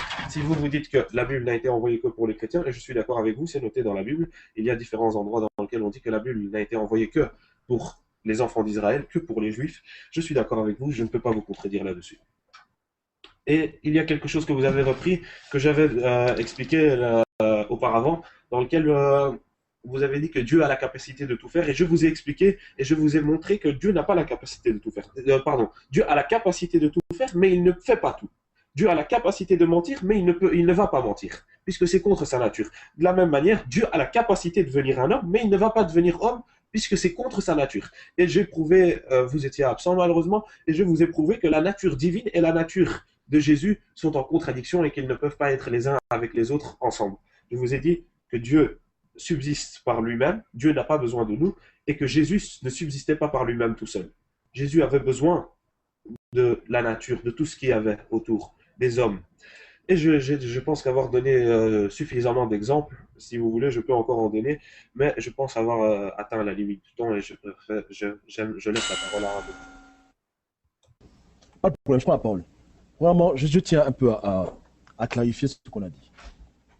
On a dit que la Bible est un livre révélé pour lequel il faut une révélation de Dieu pour le comprendre. La Bible contient le message que Christ a voulu que l'humanité puisse avoir. Mais la Bible seule ne contient pas tout le message, parce que le message est véhiculé par l'Esprit. C'est un peu comme un livre et son auteur. Les chrétiens, on a la chance d'avoir le livre et on a aussi la grâce d'avoir l'auteur de la Bible. L'auteur de la Bible, c'est l'Esprit qui a inspiré les hommes à écrire ce livre. Voilà la nuance. Maintenant, le message est universel pour tout le monde. Le message principal que les chrétiens véhiculent à l'humanité, c'est que les hommes doivent venir à Christ. Ensuite, quand les hommes viennent à Christ et qu'ils deviennent chrétiens, qu'ils naissent au niveau, la Bible devient pour eux leur manuel d'instruction. Un peu comme quand on va à l'école, hein, on prend une classe, la classe demande qu'il y ait un livre ou deux livres à acheter, et quand on prend ces livres, automatiquement, on est dans la classe et on peut lire le livre, etc. Donc, c'est pareil. Donc, on n'a pas le manuel avant d'être membre de la classe. Donc, lire la Bible avant d'être chrétien, c'est possible. Quiconque peut acheter un livre à la bibliothèque et le lire. Mais pour pouvoir comprendre la Bible, il faut au départ être chrétien. Il faut avoir Christ en soi. Et on parle bien du Nouveau Testament. Les Juifs, certes, ont été utilisés par Dieu, et ça, c'est encore un autre débat, on ne va pas entrer dedans. Mais la Bible est un livre spirituel. Ce n'est pas un livre comme les autres. C'est un livre spirituel qui demande une révélation spirituelle de Dieu. Une seconde. Donc, c'est ça le point qu'on veut un peu clarifier là rapidement. Maintenant, dans la logique où il est possible que Dieu ait la capacité de faire tout? Comment être sûr que Dieu, à aucun moment, ne décidera de devenir un homme? Est-ce qu'il est écrit dans le Coran que Allah ne va jamais devenir un homme? Parce que c'est bien facile, on peut dire que Dieu est capable de tout faire, sans un d'accord. La question qu'on se pose, c'est que est-ce qu'on est sûr qu'il ne fera pas telle ou telle chose? Parce que mentir, c'est mauvais, on sait ça. Voler, c'est mauvais. Mais qu'est-ce qu'il y a de mal à devenir un homme si Dieu le veut? Qu'est-ce qu'il y a de mal? Si Dieu décide aujourd'hui de devenir un homme pendant un temps bien précis, en quoi est-ce que cela est mauvais? Est-ce que cela constitue un crime? Est-ce que cela constitue une offense? Est-ce que cela constitue un blasphème que Dieu décide pendant un temps de devenir un homme? Qu'est-ce qu'il y a de mal à ça? Qu'est-ce qu'il y a de mal? Il n'y a rien de mal à ça. Donc, on ne dit pas comme si c'est un truc qui est complètement abominable que Dieu ne peut pas faire. Si Dieu veut il le fait. Parce qu'il n'y a rien de mal contre cela. Maintenant, est-ce que dans le Coran, c'est écrit, noir sur blanc, quelque part, que Dieu a dit que jamais, jamais, jamais, il ne va se faire homme et venir sur terre? Est-ce que les musulmans ont la conviction que le Coran contient l'essence de ce que Dieu peut faire ou de ce que Dieu ne peut pas faire? Est-ce que vous pouvez affirmer avec assurance que vous avez la liste de choses que Dieu peut faire et la liste de choses que Dieu ne fera jamais? Avec certitude. Ça, c'est ma question. Est-ce que vous êtes sûr que vous connaissez Dieu totalement? Est-ce que Dieu vous a complètement dit comme il est? Est-ce que vous pouvez contenir Dieu dans votre livre? Est-ce que Dieu est contenu complètement dans sa nature, dans toutes ses possibilités, dans toutes ses capacités, dans le Coran? Nous, on dit non. On dit que la Bible est un reflet de la vérité et que la vérité continue avec l'esprit. Parce que dans la Bible, il est écrit que Dieu a créé le monde, mais on ne dit pas que Dieu a créé les microbes. Donc aujourd'hui, quand on voit les microbes, on sait automatiquement que c'est Dieu qui les a créés, même si la Bible ne dit pas que Dieu a créé les microbes. Mais on sait que Dieu a tout créé, ce qu'on connaît et ce qu'on ne connaît même pas. Donc on ne peut pas limiter Dieu à ce qui est écrit dans la Bible. On sait que c'est le commencement, mais que ça grandit. Voilà comment nous on réfléchit. Maintenant, vous, musulmans, est-ce que vous êtes convaincus que dans le Coran, vous avez l'essence de Dieu contenue dans le Coran? C'est ma question. Merci. Donc, la question que vous avez posée était très intéressante. Donc, est-ce que le Coran nous dit que ce qu'est vraiment Dieu? Le Coran, la définition de Dieu est donnée dans le Coran. Il y a un verset que je vous avais cité auparavant, c'était Surat Al-Ikhlas, chapitre 112, verset numéro 1 à 4, dans lequel il est dit Qul huwa Allahu ahad. Dit Dieu est un. Donc, la première chose que l'on sait sur Dieu, c'est que Dieu est unique. Après, qu'est-ce qu'il est dit? Allahu samad. Dieu, l'absolu, l'éternel. Lam yalid wa lam yulad. Il n'a ni été engendré, ni n'a engendré. Wa lam yakul lahu kufuwan ahad. Et nul n'est égal à lui. Alors si on applique ceci à Jésus, puisque vous m'avez demandé comment est-ce que vous êtes certain que Dieu ne peut pas devenir homme. Si on applique ceci à Jésus ou bien à n'importe quel homme que vous voulez sur la planète qui existe, donc le premier verset, qu'est-ce qu'il dit? Qul huwa Allahu ahad. Dit Dieu est un. Dit Dieu est unique. Est-ce que Jésus était unique? Selon vous, il était unique, mais nous disons qu'il y a eu des messagers qui sont venus auparavant, des messagers qui sont venus après lui, et qu'ils étaient aussi uniques et qu'ils étaient tous égaux. Ensuite, si vous n'acceptez pas ceci, il dit Dieu l'absolu, l'éternel. Le troisième verset, je n'ai pas compris malheureusement la question. Donc, le troisième verset, qu'est-ce qu'il dit? Lam yalid wa lam yulad. Il n'a ni engendré, ni n'a été engendré. Or, on sait que Jésus a été engendré par... Combien de messagers s'appelaient Jésus? Vous pouvez intervenir, je vous laisse... Ça va. Donc, le troisième verset, c'est il n'a ni engendré, ni n'a été engendré. Il vous dit clairement que Jésus n'a pas été que Dieu n'a pas été engendré. Or, Jésus a été engendré par Marie et vous le reconnaissez. C'était un miracle qui a été fait par Dieu. Donc, Jésus a été engendré par Dieu. Et je vous avais dit pourquoi, mais vous étiez absent. J'avais expliqué pourquoi est-ce que Dieu ne peut pas devenir homme. Je pense que notre frère avait entendu. J'avais donné des raisons, différentes raisons, parce que j'ai montré que la nature divine et la nature humaine est en contradiction. Dieu n'est pas ce qu'est l'homme. Clairement, Dieu est différent de ce qu'est l'homme. J'avais donné différents exemples tirés de la Bible même, dans lesquels on nous dit que Jésus mangeait. C'est-à-dire que vous êtes en train de dire que Dieu mangeait. Or, Dieu ne peut pas dépendre de la nature. Si Jésus ne mangeait pas, vous êtes d'accord avec moi qu'il allait mourir. Donc, on ne peut pas dire que Dieu mangeait. Vous voyez, donc, la nature de Dieu et la nature de l'homme est en contradiction. Donc, il y avait une autre chose que vous m'avez dit, c'est est-ce que vous connaissez complètement euh, qui est... je pense que ça a bloqué. Vous avez dit, est-ce que vous savez vraiment qui est Dieu? Qui est Dieu? Le verset que je vous ai cité, Surat Al-Ikhlas, chapitre 112, versets 1 à 4, il vous donne la définition de ce qu'est Dieu. Dieu est unique, Dieu, l'absolu, l'éternel, il n'a ni engendré ni n'a été engendré, et nul n'est égal à lui. Tout ce que vous pouvez vous penser dans la tête que Dieu est ainsi, il a des cheveux longs, il a des cheveux courts, il n'est pas ainsi. Parce que nul n'est égal à lui. Tout ce que vous pouvez penser. Si vous pensez que Dieu, c'est un vieil homme avec une barbe blanche, ainsi, il n'est pas Dieu. Tout ce que vous pouvez vous imaginer n'est pas Dieu. Mais Dieu nous explique comment il est par ces 99 attributs qui ont été donnés ici dans le Coran. 99 attributs qui ont été donnés dans le Coran. Et il vous dit, Allah, l'unique, Ar-Rahman, le miséricordieux, Ar-Rahim, le tout miséricordieux, Al-Malik, le souverain. Et il vous donne comme ça 99 attributs. Al-Awwal, Al-Akhir. Il y a comme ça 99 attributs dans lesquels il vous explique ce qu'il est et il vous dit ce qu'il n'est pas. C'est 99 attributs, non seulement il vous dit ce qu'il est, non, et il vous dit également ce qu'il n'est pas.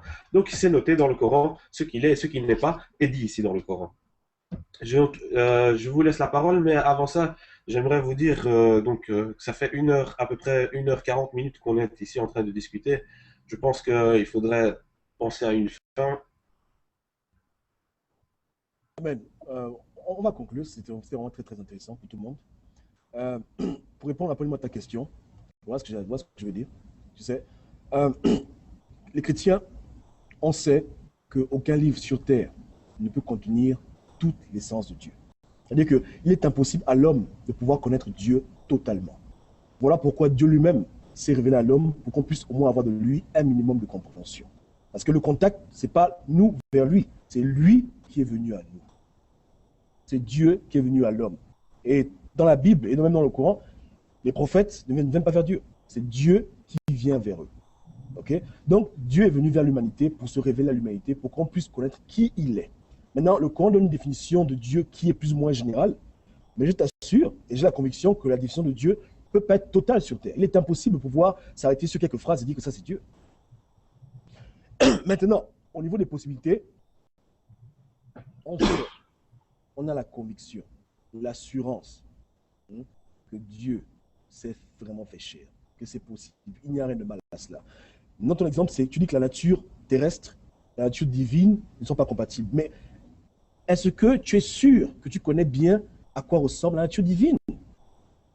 Parce que pour pouvoir prétendre dire que la nature divine, la nature terrestre ne sont pas compatibles, il faut vraiment connaître la nature divine et la nature terrestre. On est terrestre, donc on connaît le corps qu'on a, on connaît nos réalités, mais est-ce qu'on peut prétendre connaître entièrement la nature divine pour pouvoir dire que le divin et le terrestre sont incompatibles avec assurance? C'est ça le problème. C'est-à-dire que le problème, on fait des suppositions par rapport à un univers qu'on ne maîtrise pas. Le Coran donne 9 attributs de Dieu, mais il y a plus que ça. Il y a plus que ça sur Dieu.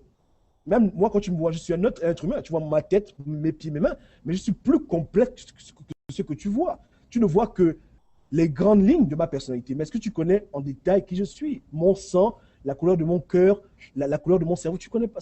L'être humain est complexe par sa nature. Mais on voit de nous juste une apparence générale. Et le Coran donne une définition générale de Dieu, c'est vrai. On va pas dire Dieu est miséricordieux, Dieu est bon. Mais est-ce que vous connaissez Dieu en profondeur? Non. Parce que ça ne s'arrête pas là. Ça ne s'arrête pas là. Dieu est plus profond que notre compréhension. Donc, on doit reconnaître qu'on ne maîtrise pas le spirituel. Donc, on ne peut pas dire avec assurance que ce qui est divin est incompatible avec ce qui est terrestre. Ce serait une erreur monumentale de parler comme ça. Il n'y a que ceux qui sont divins qui peuvent nous dire s'ils sont compatibles avec ce qui est terrestre. On ne peut parler que par rapport à notre réalité.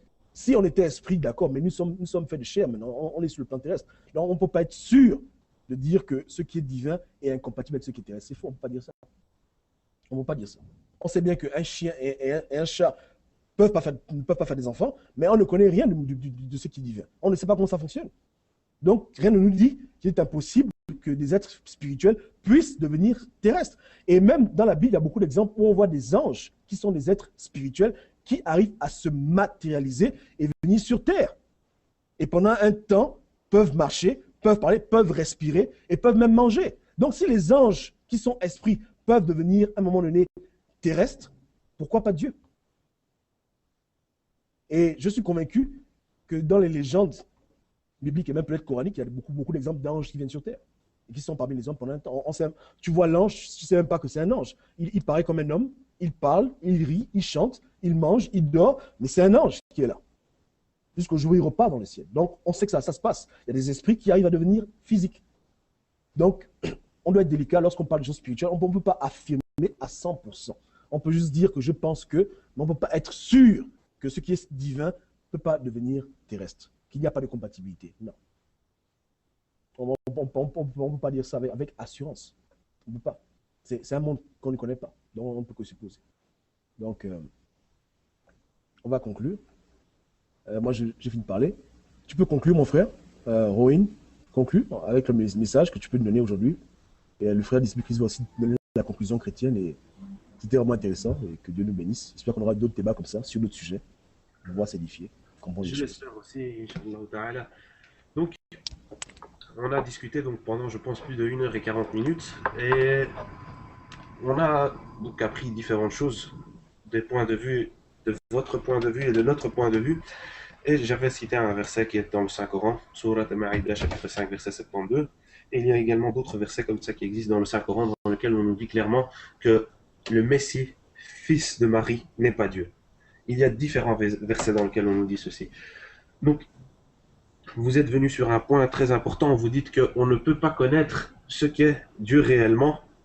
On ne sait pas connaître ce qu'est Dieu réellement. Vous voyez, moi j'ai un petit souci avec ça. Alors on ne peut pas croire à l'invisible, car la foi est censée être rationnelle, elle est censée être logique. Donc nous avons une foi rationnelle, logique, qui est basée sur ce que nous enseigne Dieu à travers le Coran, qui est la parole de Dieu. Et vous croyez donc à ce que Dieu a annoncé à travers la Bible. Je vous propose donc justement de faire une discussion sur est-ce que la Bible est réellement la parole de Dieu, ce que Dieu a révélé. Je vous propose, si vous acceptez. Donc... Oui, bien sûr, pas de problème. Prochainement. Donc, vous dites que c'est sa parole, mais que à part cela, il y a encore beaucoup plus et qui ne vous a pas été dit ceci. Donc, sauf que le verset que je vous avais cité est un verset dans lequel on nous dit que le Coran a été complet et qu'il n'y a rien d'autre qui peut venir après ceci et que c'est la parole finale de Dieu. S'il y a l'Ancien Testament, le Nouveau Testament, vous avez le Coran qui est le dernier testament. Je vous laisse la parole. Bon, ben, pour conclure, je vais lire un verset qui prouve définitivement que le Christ est Dieu et c'est Dieu lui-même qui, justement, c'est le Christ lui-même qui le dit. Donc, je vais lire Jean 14, verset 1 à 3. Je vais le lire et après on va finir là. Donc, il dit à ses disciples, votre cœur ne se trouble pas. Croyez en Dieu, croyez aussi en moi. Il y a beaucoup de demeures dans la maison de mon Père. Si ce n'était pas le cas, je vous l'aurais dit. Je vais vous préparer une place. Donc, il est sur terre, hein, mais je vais vous préparer une place. Et puisque je vais vous préparer une place, je reviendrai, je vous prendrai avec moi, afin que là où je suis, c'est-à-dire qu'il est sur terre, mais il dit là où je suis, vous y soyez aussi. Point. Voilà, donc c'est la fin de... C'est pour conclure, voilà, il dit là où je suis, alors qu'il est sur terre.